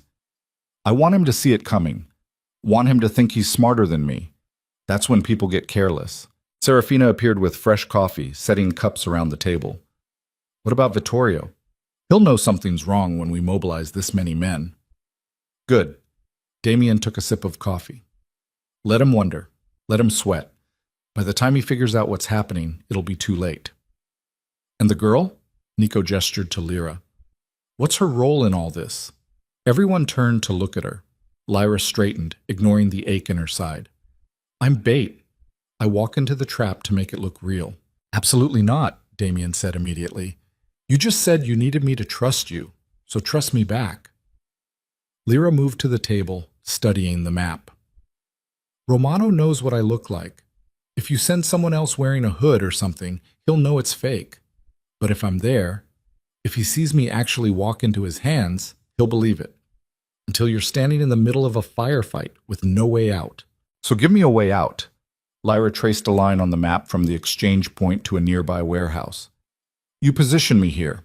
When the shooting starts, I run here. Vincent or one of your men extracts me while you handle Romano. There are too many variables, Vincent said.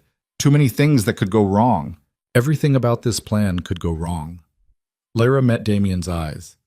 But it's the only way Romano will believe the trade is real. And if he doesn't believe it, he'll run before you can end this.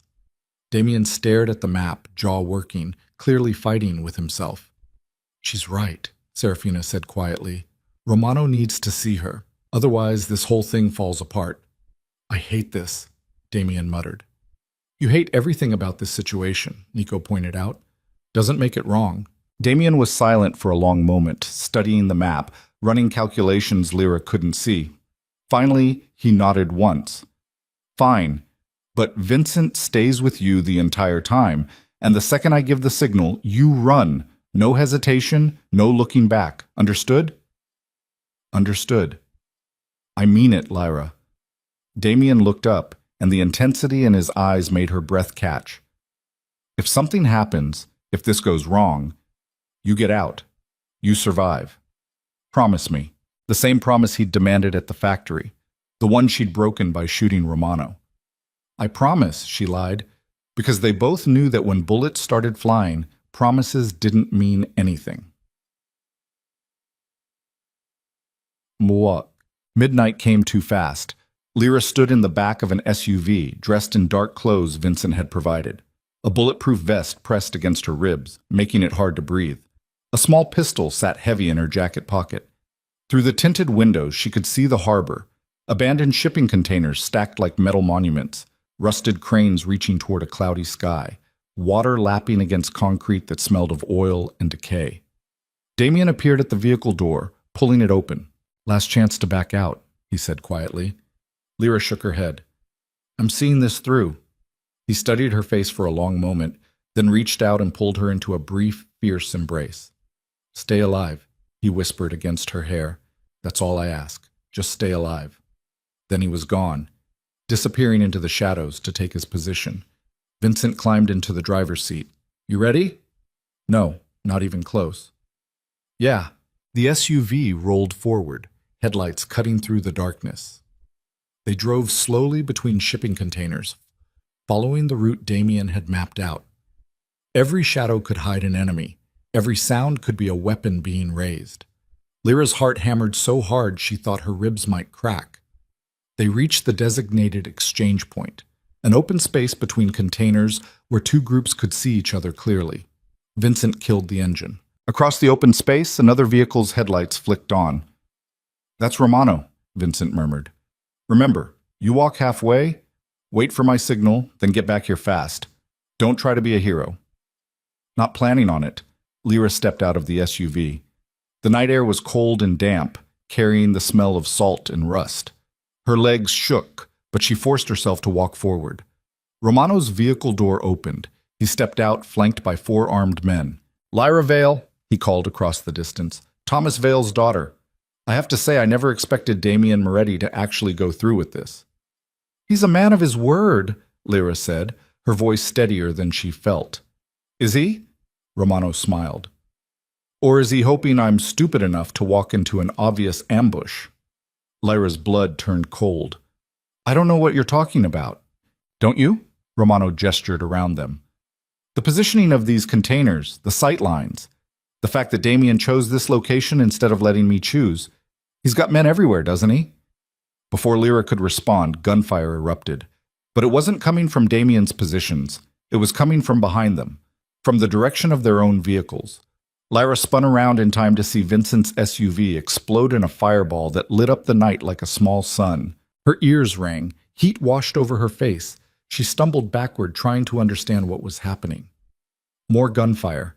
Screaming. The sound of bodies hitting concrete. Then someone grabbed her arm, one of Romano's men, dragging her backward toward their vehicle. Lyra fought, driving her elbow back into his ribs, but he was too strong. He shoved her into the back of their SUV, a gun pressed against her temple. "Move and I'll paint this interior with your brains." Through the window, Lyra saw the horror unfold. Damien's men weren't fighting Romano's soldiers. They were fighting each other. Half of them had turned on the other half, shooting their own brothers in coordinated strikes that spoke of careful planning. Vittorio. He'd betrayed them again, turned half of Damien's remaining loyal men into traitors. And now Damien was trapped in the middle of a massacre he hadn't seen coming. Lyra watched through the window as Damien fought his way through the chaos, trying to reach where her vehicle had been.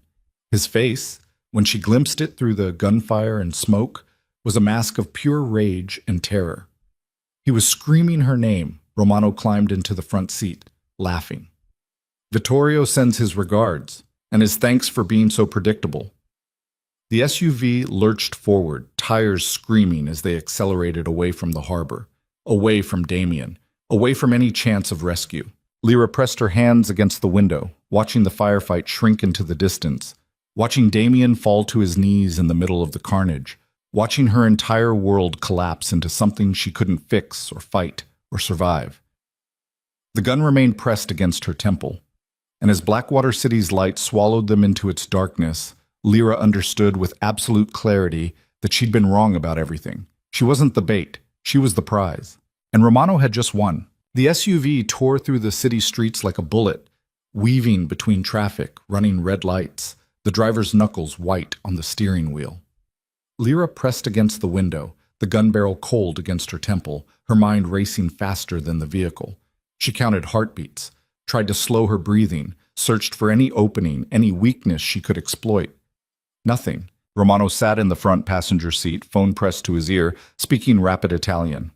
The words meant nothing to Lyra, but the tone said everything, triumphant, victorious, cruel.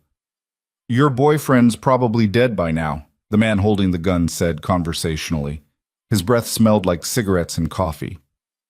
"Vittorio's men had orders to put 3 bullets in Moretti's head the second you were clear." Lyra's stomach twisted.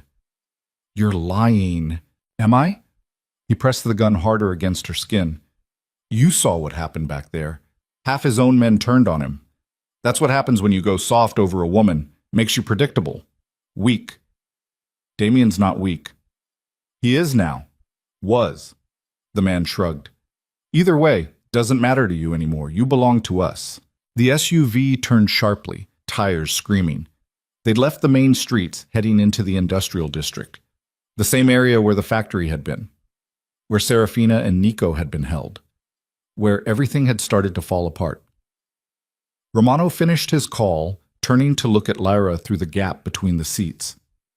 "You know what's funny? Vittorio didn't even want money for his help, just wanted his nephew gone. Said the Moretti family would be better off with new leadership." "He'll never hold it," Lyra said. "The other families won't accept him." "They don't have to accept him. They just have to accept that Damien Moretti is finished." Romano's smile was all teeth. "And you're going to help ensure that." "I'm not helping you do anything." You already did, just by existing. Romano turned back around. Take her to the warehouse. Put her with the others. Others? The SUV pulled up to a decrepit building, concrete walls covered in graffiti, windows boarded up, surrounded by chain-link fence topped with razor wire. 2 armed guards stood at the entrance, opening the gate as they approached. The man with the gun grabbed Lyra's arm, dragging her out of the vehicle. She stumbled, her side screaming in protest. The stitches had definitely torn again. She could feel wetness spreading under her shirt. They hauled her through the entrance, down a dark hallway that reeked of mold and urine, past empty rooms filled with broken furniture and needles. Then down a metal staircase into a basement.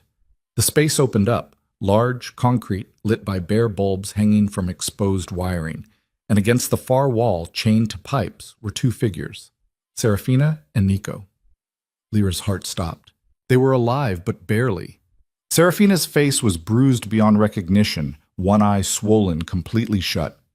Nico's shirt was soaked with blood from wounds Lyra couldn't see. Both of them looked up as she was dragged in, and the devastation in their eyes cut deeper than any blade. "No," Serafina whispered. "No, you were supposed to be... Damien was supposed to..." "Change of plans," Romano said, following them down. "Vittorio came through. Your brother walked right into our trap, and now we have all 3 of you." "Where is he?" Nico's voice was hoarse, damaged. "What did you do to Damien?" "Nothing yet. He's still at the harbor, I imagine. Or what's left of him." Romano nodded to the guards. "Chain her up with the others. Make sure it's tight. She's proven to be resourceful." They shoved Lyra against the wall beside Serafina, yanking her arms above her head. Cold metal bit into her wrists as they locked the chains. Her wounded side stretched, tearing something inside, and she couldn't stop the gasp that escaped. "Easy," Serafina murmured. "Don't fight it. Save your strength." The guards stepped back. Romano walked slowly in front of them, studying his prizes like artwork in a gallery. 3 Morettis. Well, 2.5. You're just the daughter of a traitor, but close enough. He stopped in front of Lyra. "Here's what happens next. We're going to send photos to what's left of the Moretti organization. Show them their leaders, broken and helpless. Then we're going to make an offer. Surrender the territories, the businesses, everything, and we'll let you live. Refuse, and we start sending pieces." "You'll never hold it," Serafina said. "Even if Damien's dead, even if you kill us, there are others. Family in Chicago, New York. They'll come for you." "Let them try." Romano turned away, heading for the stairs. "I'll be back in an hour. Try not to bleed out before then. It's so much more fun when you're conscious." Then he was gone, the guards following, the metal door at the top of the stairs slamming shut with finality. Silence settled over the basement like a burial shroud. Lyra tested the chains. They were solid, bolted deep into the concrete wall. Her wrists were already rubbing raw against the metal. "I'm sorry," she whispered. "For what?" Nico's voice was barely audible. "For all of it. For saving Damien that first time. For being the reason." "Stop." Serafina's good eye fixed on her. "You didn't cause this. Romano and Vittorio did. And if Damien's not dead, if there's any chance he's still out there, he'll come for us." "You saw what happened at the harbor. His own men turned on him." "Not all of them. Vincent's loyal, Marcus, Elena. At least a dozen others who would die for Damien without question." Serafina shifted, wincing. "My brother doesn't go down easy, and if he thinks we're still alive, he'll move heaven and earth to get us back." "He thinks I'm dead," Lyra said quietly. He saw the SUV explode. Vincent's vehicle. Vincent wasn't in that vehicle. Lyra's head snapped up. "What?" "Vincent's too smart to stand in the kill zone. He would have positioned himself somewhere else, somewhere with a clear exit." Serafina's lips curved into something that might have been a smile if her face wasn't so damaged. "Which means Damien knows you're alive, and he knows exactly who took you." Hope flared in Lyra's chest, small, fragile, but real. "How long do you think we have?" Nico asked. "Before Romano comes back?" "Maybe an hour. Before Damien finds us."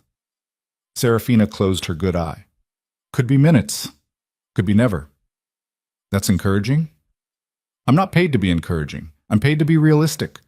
Lyra tugged at the chains again, searching for any weakness. The pipes they were attached to were old, rusted in places, but still solid.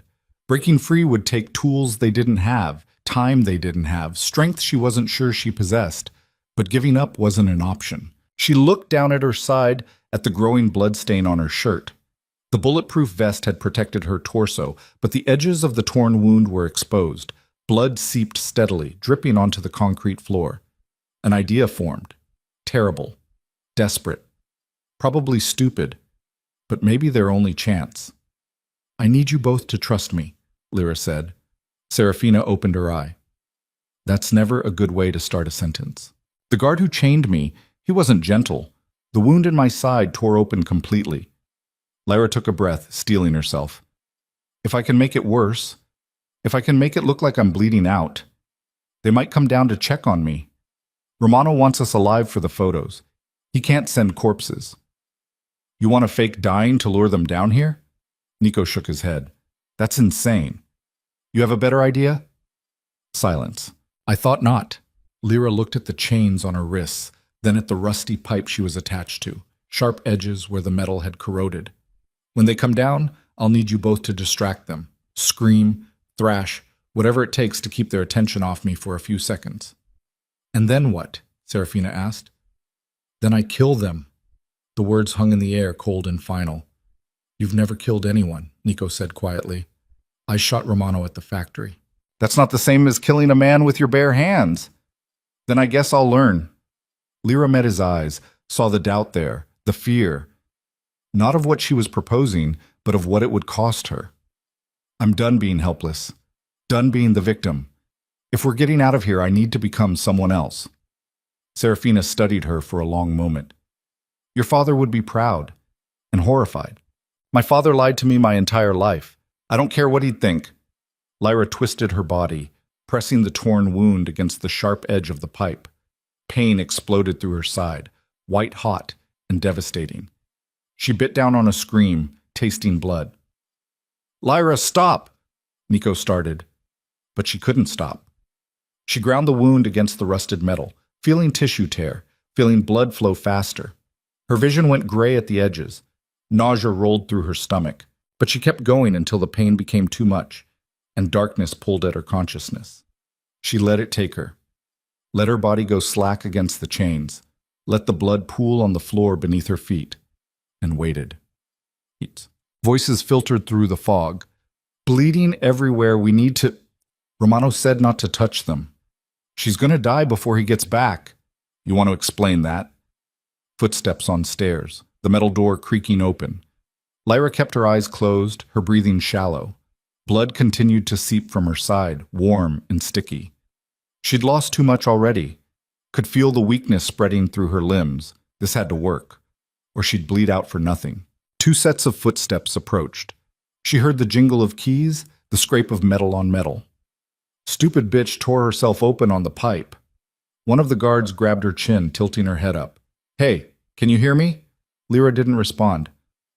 She's out cold. We need to get her down. Apply pressure to the wound. Do it quick. Romano finds out we moved her without permission. We're dead. The chains rattled as they unlocked them. Lyra's arms dropped, dead weight. She let herself collapse forward, into the guard's arms. He cursed, struggling to hold her weight. Help me get her on the ground. Now. Lyra's eyes snapped open. Her hand shot out, grabbing the knife sheathed at the guard's belt. In one fluid motion, instinct and desperation, and something darker she didn't want to examine, she drove it up under his jaw. The blade punched through soft tissue, into his brain. His eyes went wide. Blood poured from his mouth. Lyra twisted the knife and pulled it free. The guard collapsed. The second guard reached for his gun, but Serafina was already moving. Despite the chains, despite her injuries, she drove her feet into his knee, shattering it sideways. He screamed, falling. Lyra was on him before he hit the ground. The knife found his throat, opening it in a spray of arterial blood that painted her face, her hands, everything. He gurgled, choking on his own blood, hands clawing at the wound. Lyra held the knife there until he stopped moving. Then she rolled off him, gasping, shaking, covered in blood that wasn't hers. Lyra. Serafina's voice cut through the shock. The keys, get the keys. Right, keys. Lyra's hands shook so badly she could barely grip the key ring. She tried 3 keys before finding the right one, unlocking Serafina's chains, then Nico's. Serafina immediately moved to the dead guards, searching for weapons. She found 2 pistols, checking the magazines with practiced efficiency. "We need to move. More guards will come when these 2 don't report back." She tossed 1 pistol to Nico, keeping the other. "Can you walk?" Nico tested his weight, grimacing. "I can move. Fast enough." They both looked at Lyra. She stood there swaying, blood dripping from her hands, the knife still clutched in her fist. The reality of what she'd just done crashed over her like a wave. She'd killed them, 2 men, felt the blade slide through flesh, watched the light fade from their eyes. "Lyra," Serafina grabbed her shoulders. "I need you to come back, right now. We don't have time for shock." "I killed them." "Yes. And you saved our lives. Now we need to save yours." Serafina pulled the knife from her grip, wiping it clean on one of the dead guard's shirts.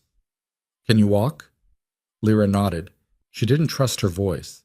They moved to the stairs, Serafina leading, gun raised. The basement door was unlocked. The guards had left it open when they'd rushed down. The hallway beyond was empty. They climbed quickly, quietly, every shadow a potential threat. Lyra's side screamed with each step, blood soaking through her shirt, dripping onto the floor. She left a trail behind them, but there was nothing she could do about it. They reached the ground floor. Through broken windows, Lyra could see the warehouse yard, the chain-link fence, the gate still open from when they'd brought her in. 2 guards at the gate, Nico whispered. At least 3 more patrolling the perimeter. "We can't fight our way through that many," Serafina said. "Not in our condition." "Then we don't fight. We run." Lyra pointed to the back of the warehouse. "There has to be another exit, service door, loading dock, something." They moved through the warehouse, past empty rooms and broken equipment, searching. Lyra's vision kept going gray at the edges, her body demanding she stop, rest, deal with the wound that was actively trying to kill her. She ignored it. They found a loading dock door at the rear of the building, rusted but functional. Nico forced it open, the metal screaming in protest. Outside, an alley, dumpsters, rats scattering from the noise. And at the far end, a figure stepped into view. Lyra's heart stopped. Vincent. He was battered, his suit torn and blood-stained, but alive. And behind him, emerging from the shadows like vengeful spirits, were at least 20 armed men, all of them loyal to Damien. "Inside," Vincent said quietly. "Move fast." They didn't need to be told twice. Vincent's men flooded past them into the warehouse, moving with military precision. Gunfire erupted immediately, Romano's guards inside finally realizing they'd been infiltrated. Vincent grabbed Lyra's arm as she stumbled. "Where's Damien?" she gasped. "Coming. He had to handle Vittorio first." Vincent's expression was grim. It wasn't pretty. More gunfire, screaming from inside the warehouse. Then an explosion that shook the ground, blowing out windows on the 2nd floor. Vincent pulled them further into the alley, away from the combat zone. "We need to get you 3 to safety." "No!" Serafina yanked her arm free. "I'm not leaving until Romano's dead." "Serafina, he tortured us for days, beat information out of Nico, made us watch each other suffer." Her voice shook with rage. "I'm not running. Not this time."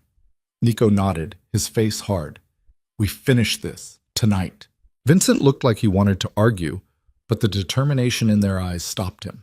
Instead, he turned to Lyra. "You need medical attention. The bleeding." "I can wait." Lyra's voice came out stronger than she felt. "Where's Damien?" "On his way. He took a team to Vittorio's safe house. Should be here in—" The roar of engines cut him off. 3 SUVs tore into the alley, tires screaming. The doors flew open before they'd fully stopped. And Damien stepped out. He looked like he'd walked through hell. Blood covered his clothes. His face was bruised, cut, one eye swollen, but his expression was pure murder. His eyes found Lyra across the alley. For one heartbeat, everything else fell away. The gunfire, the chaos, the war erupting around them. It was just the 2 of them, alive against all odds, bound by violence and blood, and something neither of them knew how to name. Then Damien was moving, crossing the distance in long strides, pulling her into his arms so fiercely she couldn't breathe. "I thought—" His voice broke. "When I saw the explosion, I'm okay."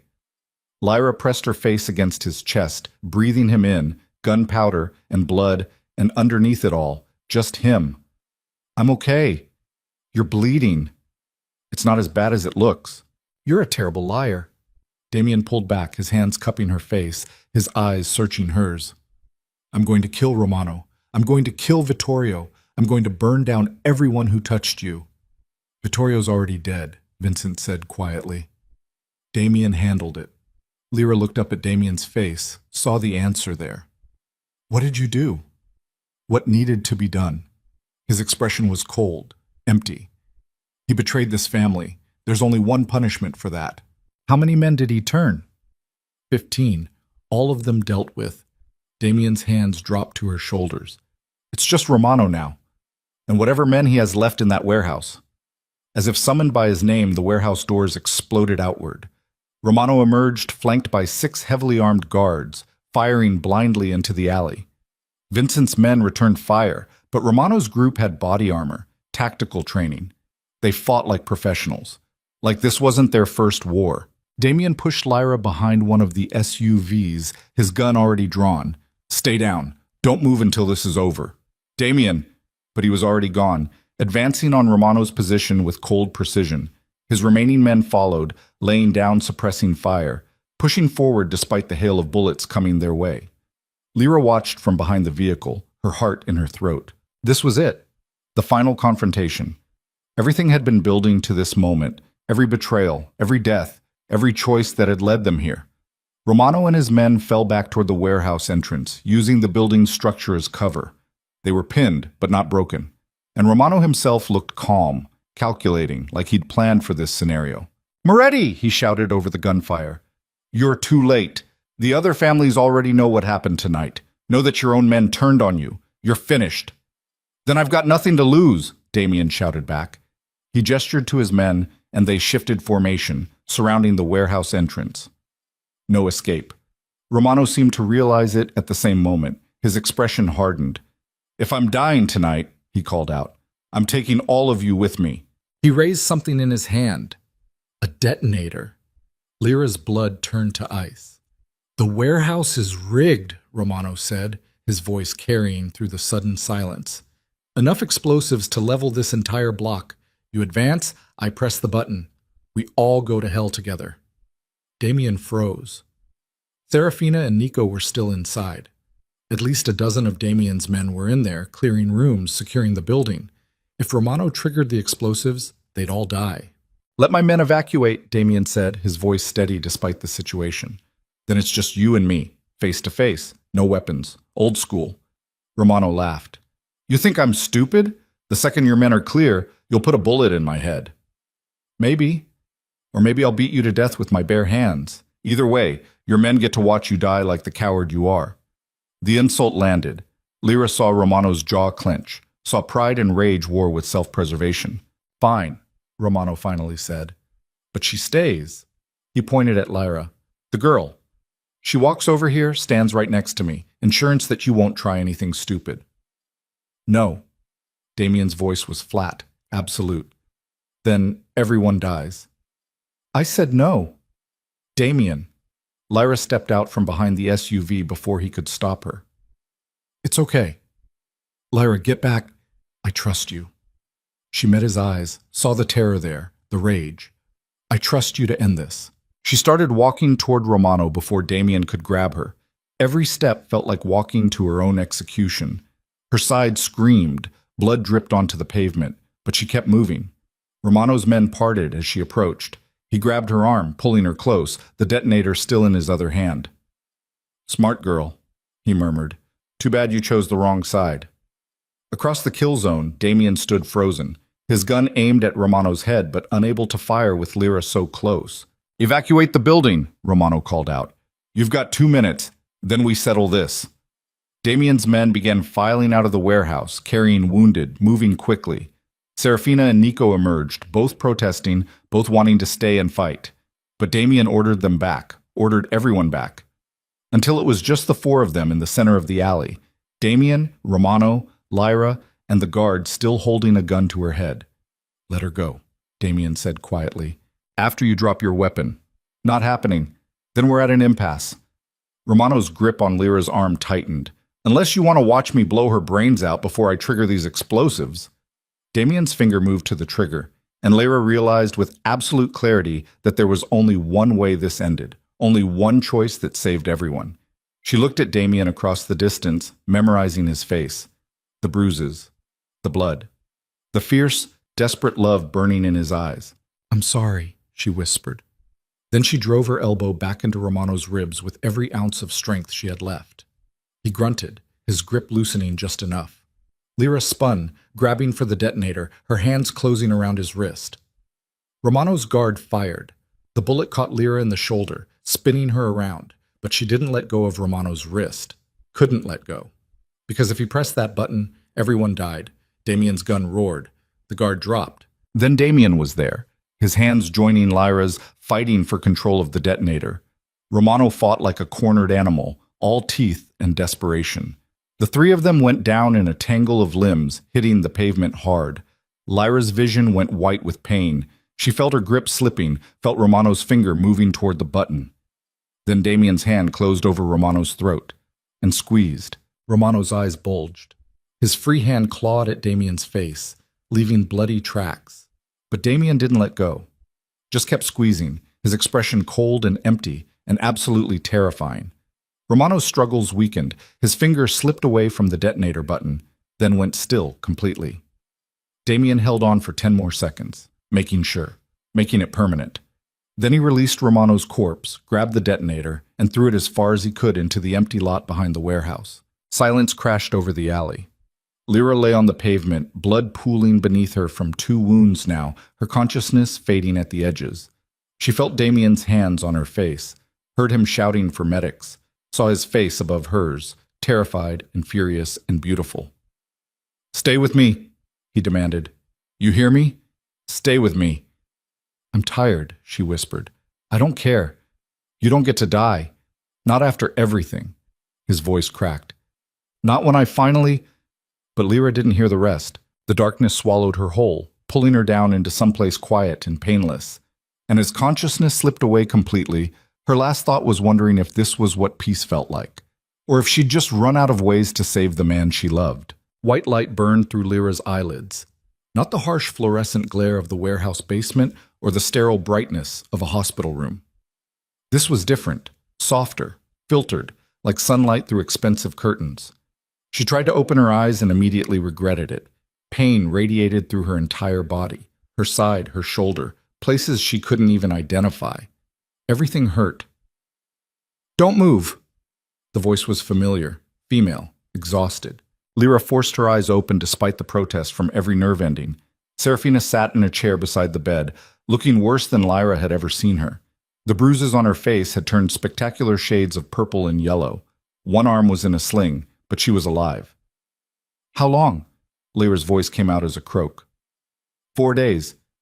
You crashed twice in surgery. The doctor said—" Serafina stopped, her jaw clenching. "It was close." Lyra tried to sit up and immediately abandoned the idea. "Romano?" "Dead." Damien made sure of it. Serafina poured water into a glass, helping Lyra drink. "Vittorio's dead too, along with everyone who turned on us. It took 2 days, but Damien hunted down every traitor. Every single one." The water helped clear Lyra's throat, but it did nothing for the weight pressing on her chest. "How many?" 23 men total. Vittorio's loyalists. Serafina set the glass down. "The organization is fractured. Half our territory is in chaos. The other families are circling like sharks, waiting to see if we're weak enough to take down." "Are you?"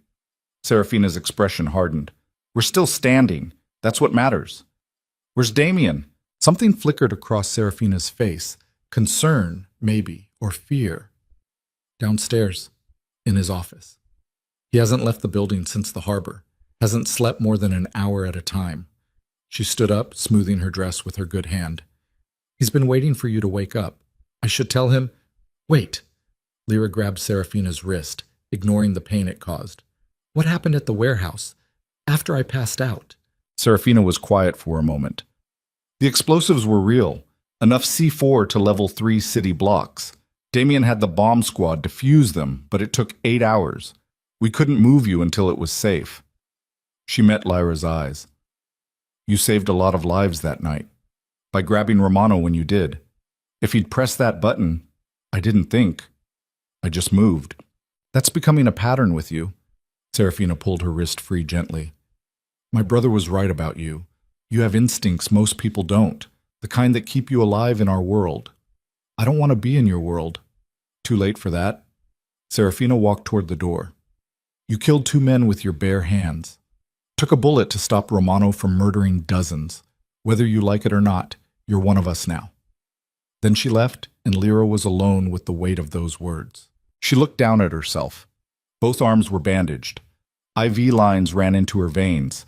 Monitors beeped steadily beside the bed, tracking vitals she didn't understand. Her body felt like it had been taken apart and poorly reassembled. But she was alive. Against all odds, despite every stupid decision she'd made, she was still breathing. The question was, for what? Footsteps in the hallway, heavy, purposeful. The door opened and Damien stepped inside. He looked like he'd aged 10 years and 4 days. Dark circles under his eyes so deep they looked like bruises. Stubble covering his jaw. His shirt was wrinkled, blood-stained, like he'd been wearing it for days. But his eyes were alive in a way they hadn't been before. Desperate, haunted, relieved. He stopped just inside the door like he didn't trust himself to come closer. You're awake, he said quietly. Apparently. The doctors said you'd pull through. I didn't believe them. I'm harder to kill than I look. I know. You've proven that 3 times now. Damien moved to the window, hands in his pockets, staring out at the city. I've been trying to figure out what to say to you, practice speeches, apologies, but it all sounds hollow. Lyra watched him, this man who'd derailed her entire life, who'd killed for her, who'd held her while she bled out in an alley. You don't owe me an apology. Yes, I do. Damien turned to face her. You saved my life that first night, and instead of letting you go, instead of giving you the chance to walk away, I trapped you. Convinced myself it was for your protection. But really? His jaw clenched. Really, I was being selfish, because you looked at me like I was human, like I could be something other than the monster this city made me. You're not a monster. I killed 23 men in 2 days, Lyra, hunted them down one by one, made sure they suffered before they died. His voice was flat, empty. That's not humanity. That's vengeance. That's justice. In your world. My world. Damien laughed bitterly. Look what my world did to you. You're lying in that bed with 2 bullet wounds and a stab injury you gave yourself just to escape. You've killed people, seen things that will haunt you for the rest of your life. And it's all because of me. Lyra pushed herself up straighter, biting back the pain. Stop. Stop what? Stop taking responsibility for my choices. Her voice came out stronger than she felt. I threw myself in front of that bullet. I refused to leave when you offered. I grabbed Romano's hand knowing I'd probably die. Those were my decisions, not yours.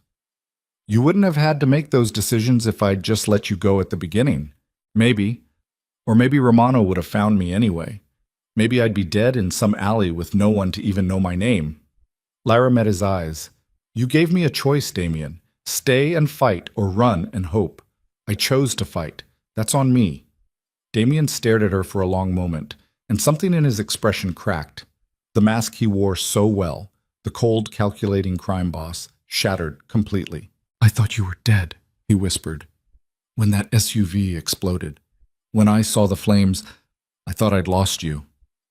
But you didn't. But I could have. I did lose you. For 4 days you were gone, and there was nothing I could do except wait and hope and pray to things I don't even believe in. He moved to the bed, sitting on the edge, careful not to jostle her injuries. His hand found hers, threading their fingers together. I can't do this anymore, he said quietly. Can't watch you almost die for me. Can't keep pulling you into wars that aren't yours to fight. Lyra's chest tightened. What are you saying? I'm saying you were right, about everything. You should leave. Get as far from me in this life as possible. I'll give you money, a new identity, protection, until you're settled somewhere safe. Damien's thumb traced circles on the back of her hand. And then I'll let you go. For real this time. The word should have been a relief. Freedom. Escape. Everything she'd been demanding since the night this all began. Instead, they felt like a knife twisting in her chest. And if I don't want to leave? Damien's eyes snapped to hers. What? If I don't want to leave, what then? Lyra, I'm asking a question. Answer it. Damien was silent for a long moment, his jaw working. Then you're insane, because staying here, staying with me, means living in constant danger, means watching me do terrible things to keep this organization running, means accepting that any day could be the day someone finally succeeds in killing me. I know. You'll never have a normal life, never have peace. I haven't had peace since I was 5 years old and my father left your world to protect me. Lyra squeezed his hand. Peace is overrated. This isn't a joke. Do I look like I'm joking? Lyra pulled his hand closer, pressing it against her chest where her heart hammered. I should hate you, should blame you for every terrible thing that's happened. But I don't. Because you're the first person who ever made me feel like I mattered, like I was worth protecting, worth fighting for. You are worth fighting for. That's why you need to leave. No, that's why I need to stay. Lyra's voice strengthened. Because you need someone who sees you as more than just a weapon. Someone who reminds you that you're human underneath all the violence and power. You deserve better than me. Maybe. But I don't want better. I want you. The confession hung between them, raw and honest and terrifying. Damien's hand trembled against her chest. You don't know what you're saying. Yes, I do. For the first time since this started, I know exactly what I'm saying. Lyra reached up, cupping his face with her free hand. I love you. I love the man who carried me when I couldn't walk, who held me while I bled, who destroyed his own organization trying to keep me safe. I love you, Damien Moretti, and I'm not leaving. Damien's eyes closed, and when they opened again, they were wet. I can't protect you from everything. I don't need you to protect me from everything. Just stand beside me when the worst comes. The worst is always coming. That's what it means to live in my world. Then we face it together. Damien leaned forward, pressing his forehead against hers. You're going to get yourself killed. Probably, but at least I'll die for something that matters. You matter to me. More than this organization. More than this city. More than anything. His voice broke. I love you, Lyra Vale. And that terrifies me more than any gun ever could. Lyra smiled despite the tears streaming down her face. Good. We can be terrified together. Then he kissed her, gentle at first, mindful of her injuries, but deepening when she pulled him closer. It tasted like blood and tears and promises neither of them knew if they could keep, but it was real. Raw. Human. When they finally pulled apart, Damien rested his forehead against hers, both of them breathing hard. If you stay, he said quietly, things have to change. We can't keep living like we have been, waiting for the next attack, the next betrayal. What are you proposing? Legitimacy, or as close as we can get. Damien pulled back, his expression thoughtful. The Moretti Foundation, it's been a front for laundering money, but it doesn't have to be. Serafina's been pushing for years to make it real, actually help people instead of just using charity as a cover. You'd give up the criminal empire? Not entirely. Some things, the docks, certain businesses, they're too deeply rooted to extract without destroying everything. But we can shift, redirect, make the organization about something other than just power and violence. He met her eyes. With you helping me, keeping me honest. That's a lot of responsibility. You've already proven you can handle it. You've survived everything this world threw at you. You can survive this too. Lyra thought about it. About the life he was describing. Dangerous still, but purposeful.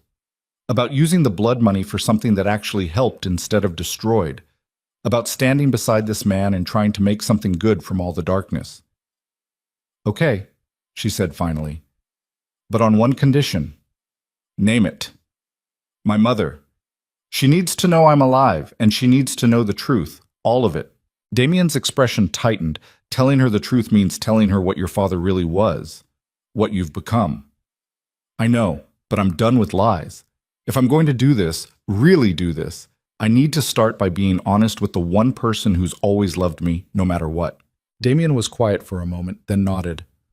All right, We'll bring her here. Tell her everything. And if she wants to leave, wants nothing to do with this life, we'll make sure she's protected and comfortable wherever she goes. Thank you. Don't thank me yet. You haven't met with the other family heads. Lyra's stomach dropped. What? The Morettis aren't the only crime family in this city. There are 5 major organizations, all of them watching to see if we're weak enough to take down after Vittorio's betrayal. Damien stood up, pacing to the window. They've called a meeting tomorrow night, all the heads of the families, their lieutenants, and me, to discuss the future of our territories. What happens at this meeting? Depends. If they sense weakness, they'll move against us. Try to carve up our territory, absorb our businesses. Damien's jaw clenched. If they respect strength, they'll negotiate. Maybe even form alliances. And you want me there. I need you there. He turned to face her. Because you're not just my weakness anymore. You're my strength. The woman who survived everything Romano and Vittorio threw at her, who killed with her bare hands to protect this family. They need to see that, need to understand that the Morettis are still dangerous. I can barely walk. Then we'll get you a wheelchair, or I'll carry you in myself. Damien's expression was fierce. But you're coming, because I'm done hiding you, done pretending you're just some waitress I'm protecting out of obligation. You're mine, and I want everyone in this city to know it.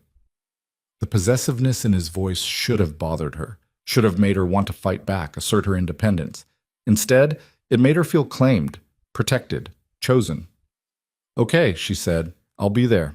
It won't be easy. They'll test you, try to find weaknesses, say things designed to make you crack. I've been shot 3 times, Damien. I think I can handle some gangsters being rude. His lips quirked into something that almost resembled a smile. You're either the bravest woman I've ever met, or the most insane. Can it be both? This time he did smile, and Lyra realized it was the first real smile she'd seen from him since that night at the harbor. Her mother arrived the next morning. Lyra heard the commotion from her room, raised voices, someone crying, Serafina's calm attempts at explanation, then footsteps running down the hallway. The door burst open and Maria Vale rushed inside, her face pale with terror and relief. Lyra. Oh my God, Lyra. She collapsed beside the bed, grabbing Lyra's hand, sobbing so hard her whole body shook. Lyra held her, ignoring the pain it caused in her shoulder, letting her mother cry out weeks of fear and confusion. They told me you were on vacation, Maria gasped between sobs. A work retreat. Then that woman, Serafina, she came to my hotel and said there'd been an accident, that you were hurt. I thought you were dead. I'm okay, Mom. I'm okay. You're not okay. You're covered in bandages. They said you were shot, multiple times. Maria pulled back, her eyes red and swollen. What happened? Why are you here? Who are these people? Lyra took a breath, steeling herself. There's something I need to tell you about Dad, about who he really was. Her mother went very still. What about your father? He wasn't a construction worker. He was... Lyra hesitated, then pushed forward. He was part of a crime family, the Moretti family. He worked for them for 15 years before he left to protect us. The color drained from Maria's face. No, that's not... Your father was a good man. He was, but he was also a criminal, a mobster, and I... Lyra's voice cracked. I've become part of his old world. The night of the shooting at the restaurant, I saved a man's life. Damien Moretti, the head of Dad's old family, and that pulled me into a war I couldn't escape. Maria stood up, backing away from the bed. This is insane. You need to leave, right now. We'll go to the police. The police can't help, Mom. The people who came after me, they have connections everywhere. The only reason I'm alive is because Damien protected me. Damien, Maria's voice turned cold, the man who dragged my daughter into this nightmare. I dragged myself into it by making a choice. Lyra met her mother's eyes. And I'm choosing to stay. Stay? You can't... Lyra, these people are killers. I know. I've killed people too. The confession hung in the air like poison gas. Maria stumbled backward, grabbing the wall for support. What? 2 men. To escape. To save Damien's family. Lyra's voice was steady despite the tears streaming down her face. I'm not the daughter you raised anymore. I can't go back to that life. Can't pretend I didn't do those things. Then what are you? I don't know yet. but I'm trying to figure it out. Maria sank into the chair Serafina had vacated, her face in her hands. For a long moment, she just cried, harsh, broken sounds that tore at Lyra's heart. Your father left to protect you from exactly this, she finally said. He gave up everything, his brothers, his power, his entire life, so you could be normal, safe. I know. And you're throwing it away. No, I'm honoring it. Lyra leaned forward despite the pain.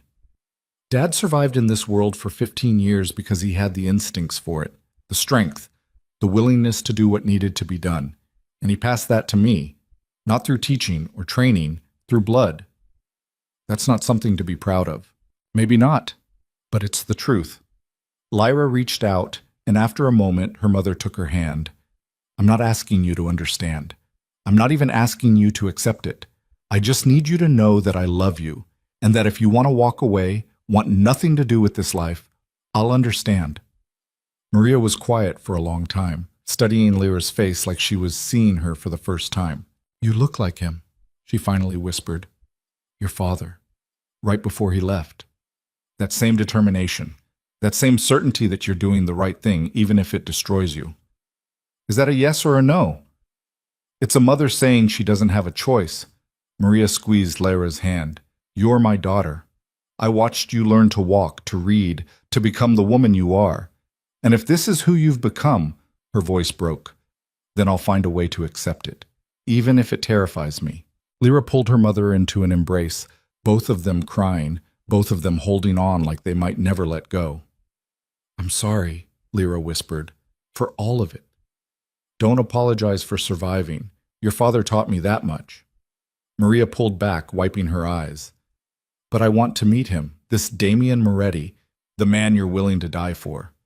He's not... Don't lie to me. I can see it in your eyes. You love him. Lyra didn't have the strength to deny it. The meeting was held in a neutral location, an old theater in the Arts District, abandoned for years but maintained by the families as a meeting ground. Lyra sat in a wheelchair Damien had insisted on, her body still too damaged to walk more than a few steps. She wore a black dress Serafina had provided, elegant but simple. The bandages on her arms and shoulder were visible, no hiding what she'd been through.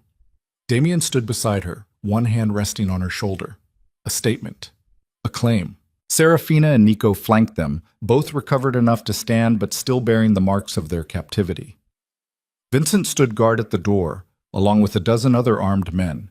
The theater's main floor had been converted into a meeting space, a long table surrounded by chairs, each position marked with a family's name. Moretti, Castellano, DeLuca, Zhao, Volkov. The 5 families that controlled Blackwater City's underworld. They arrived one by one, each head of family entering with their own entourage.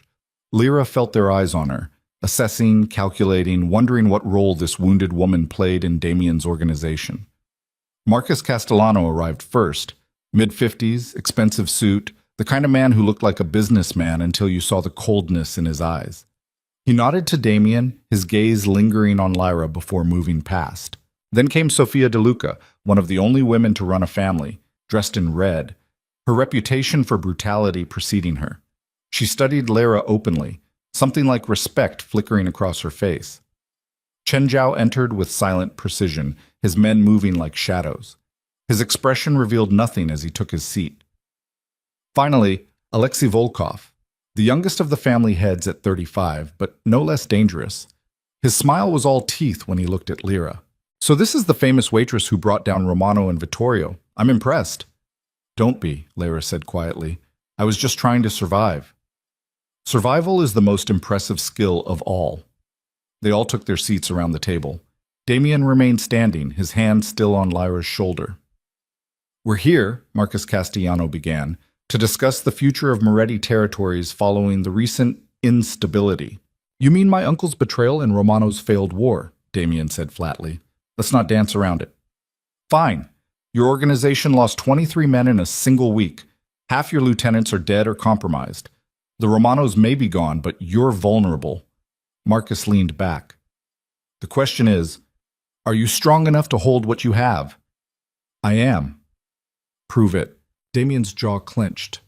I've eliminated every traitor, secured our territory, and I'm standing here instead of bleeding out in an alley. That should be proof enough. It's not. Sofia DeLuca's voice was sharp. You got distracted, compromised, all because of, she gestured at Lyra. Her, a civilian you brought into our world. That shows weakness. That shows humanity, Serafina cut in, something the rest of you could use more of. Humanity gets you killed, Chen Zhao said quietly. Ask Romano. Romano got himself killed by underestimating us, Damien said, by thinking compassion was the same as weakness. It's not. Then what is it?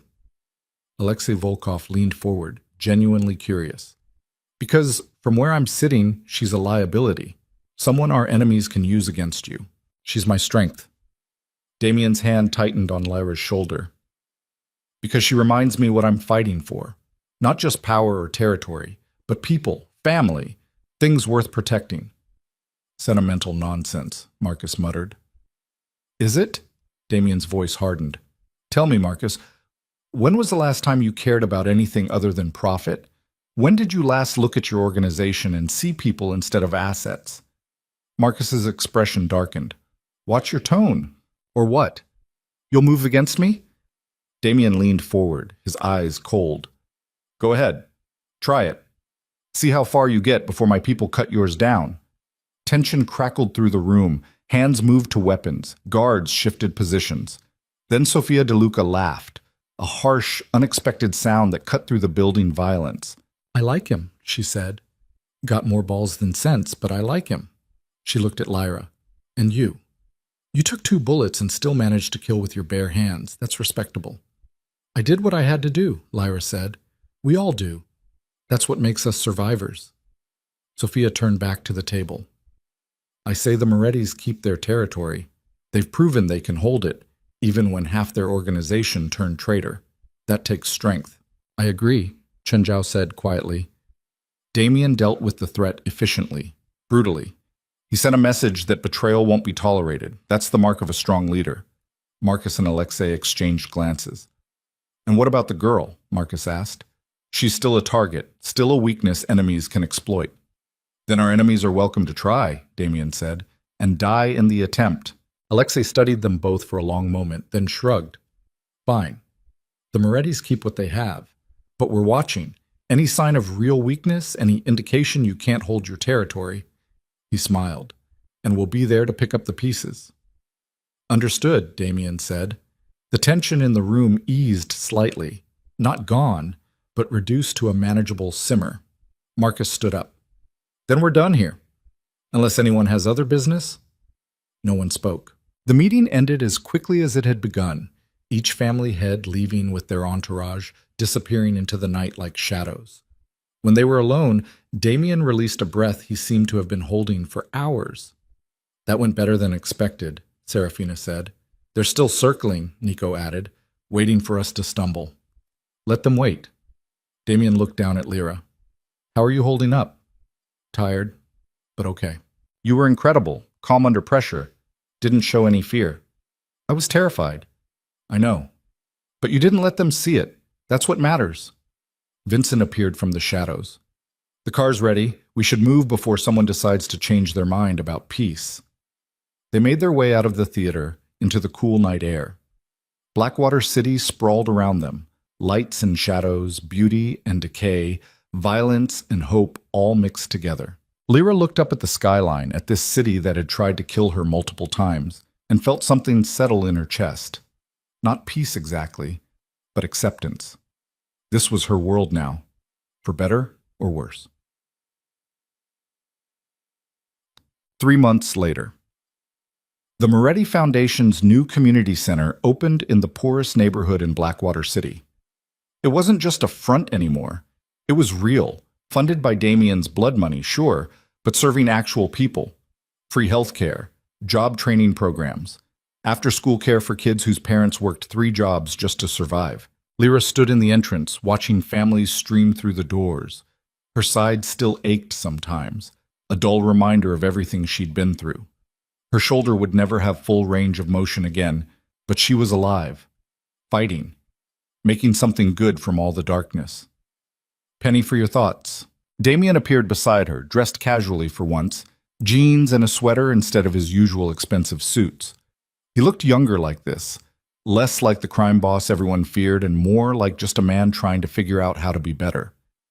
Just thinking about how far we've come, Lyra said. Not far enough. We still have 3 fronts that are pure money laundering, 4 businesses that exist only to hide illegal profits. Damien's jaw clenched. It's going to take years to clean this up, maybe decades. Then it's good we have time. He looked down at her, and the warmth in his eyes made her breath catch. You sure about this? It's not too late to walk away. Find something safer. I'm sure. Lyra took his hand, threading their fingers together. Besides, someone needs to keep you honest. You're the only person who ever could. They stood there together, watching people who'd never know the violence that funded this place, the blood that paid for their safety. Lyra thought about the woman she'd been 3 months ago, the exhausted waitress surviving on tips and silence, invisible to everyone around her. That woman was gone, erased by bullets and choices and the terrible, beautiful transformation of becoming someone new. She didn't miss her. Your mother called this morning, Damien said. She wants to have dinner next week. Says she's ready to hear more about what we're doing with the foundation. She's trying. That's all I can ask. She loves you, even if she doesn't understand this life. Do you understand it? Really? Lyra looked up at him. Some days I'm not sure I do. How we can do good things with money earned from terrible ones. How we can build something beautiful on top of all that darkness. We do it because the alternative is worse. Letting the darkness win completely. Damien pulled her closer, his arm around her waist. My father built this empire on fear and violence, made people suffer to maintain power. But we can change that, slowly. One community center at a time, one person helped at a time. That's a long game. I'm good at long games. Lyra leaned into him, letting his strength support her. Across the street, she saw Vincent watching from a parked car. Guards positioned on rooftops. The ever-present security that came with loving a man the entire underworld wanted dead. But she'd accepted that. Accepted all of it. Because some things were worth the risk. Serafina appeared in the doorway, clipboard in hand. We need you both inside. The mayor's about to give his speech. The mayor who's on your payroll? Lyra asked. The mayor who recognizes mutually beneficial arrangements, Serafina corrected primly. Come on, let's play nice for the cameras. They followed her inside, into the crowd of politicians and community leaders and families who'd come to see this miracle. A crime boss trying to become something better. The speech was everything political speeches were. Lots of words, empty promises, photo opportunities. But beneath it all, Lyra saw something real. Saw mothers who now had childcare. Saw teenagers who'd have job training instead of joining gangs. Saw hope in a neighborhood that had forgotten what it looked like. After the ceremony, as they were leaving, a woman approached. Late 40s, tired eyes, work-worn hands. Mr. Moretti? Her voice shook. I just wanted to say thank you. My son, he was heading down a bad path. Gangs, drugs. But your center, the programs you're running, her eyes filled with tears. He's got a job now. At one of your businesses. You saved his life. Damien looked uncomfortable with the gratitude. I'm just doing what should have been done years ago. No, you're doing more than that. The woman looked at Lyra. Both of you. Thank you. Then she was gone, disappearing back into the crowd. Damien was quiet on the drive back to the penthouse. Lyra watched the city pass by the windows, this place that had tried to break her, that had forged her into someone new. That woman, Damien finally said, her son. He's one of hundreds we've helped in the last 3 months. That's good. But it doesn't erase the others, the people I've hurt, the lives I've destroyed building this empire. His hands clenched in his lap. How do you balance that? The good against the bad? I don't think you can. Not really. Lyra took his hand. But you can try to make tomorrow better than today. And the day after that better than tomorrow. That's all anyone can do. You make it sound simple. It's not simple. It's just necessary. They pulled into the underground garage beneath the penthouse. Vincent was already there, along with increased security Damien had insisted on after the meeting with the other families. Because the peace they'd won was fragile, temporary, built on respect that could evaporate the moment they showed weakness. But for now, it held. Inside the penthouse, Lyra headed for the bedroom, exhaustion pulling at her bones. The wound in her side had healed, but it still tired her faster than before. She'd need rest if she was going to be functional tomorrow. Damien caught her hand as she passed. "Stay, just for a minute." She let him pull her to the window, to the view overlooking the city. Black water sprawled below them, a living thing of light and shadow, beauty and danger all mixed together. "I never thanked you," Damien said quietly. "For what?" "For staying, for choosing this life when you could have walked away, for being the person who keeps me tethered to my humanity when everything else is trying to pull me into darkness. You don't need to thank me for that." "Yes, I do, because I know what it costs you." He turned to face her, cupping her face in his hands. "Every day you're with me, you're at risk. Every enemy I make becomes your enemy. Every war I fight becomes your war." "I know. And you're okay with that?" Lyra thought about it, really thought about the bullets she'd taken, the men she'd killed, the blood on her hands that would never fully wash away, about the life she'd given up for this one. "I'm not okay with it," she finally said, "but I'm choosing it anyway, because the alternative, a safe, quiet life without you, feels like dying slowly." "You're insane." "Probably, but you love me anyway." "I do." Damien kissed her, soft and deep and full of promises they both knew might be broken by violence. "More than anything, more than this empire, more than my own life." "Don't say that. You can't protect me if you're dead." "Then I'll just have to stay alive." They stood there at the window, two people bound by blood and violence and something fiercer than either. Outside, the city pulsed with life. Sirens wailing, voices calling, the endless rhythm of survival. Somewhere in those streets, new threats were forming, new enemies plotting, new wars preparing to ignite. But for now, in this moment, they had peace. And that was enough. Lyra pressed her hand against her side, feeling the scar beneath her clothes. The mark that had changed everything, that had pulled her from invisibility into a world where she mattered, for better and worse. "You were the first man who ever looked at me like I mattered," she whispered, echoing words she'd said months ago. Damien's arms tightened around her. "You were the first person who ever looked at me and saw someone worth saving." They stayed there as night deepened over Blackwater City, watching the lights spread like stars across the darkness. Two people who'd found each other in the worst possible way, who'd survived the worst possible things, who'd chosen each other despite every reason not to. The king of the underworld and the woman who'd taken a bullet to save him. Still standing, still fighting, still hoping that tomorrow could be better than today. In the distance, snow began to fall, the first of the season, covering the city's scars in white. Beautiful and temporary, like every moment of peace in a world built on violence. But beautiful nonetheless. And as Damien Moretti held Lyra Vale against his chest, feeling her heartbeat steady and strong, he understood for the first time what peace actually felt like. Not the absence of danger, but the presence of someone worth facing it for.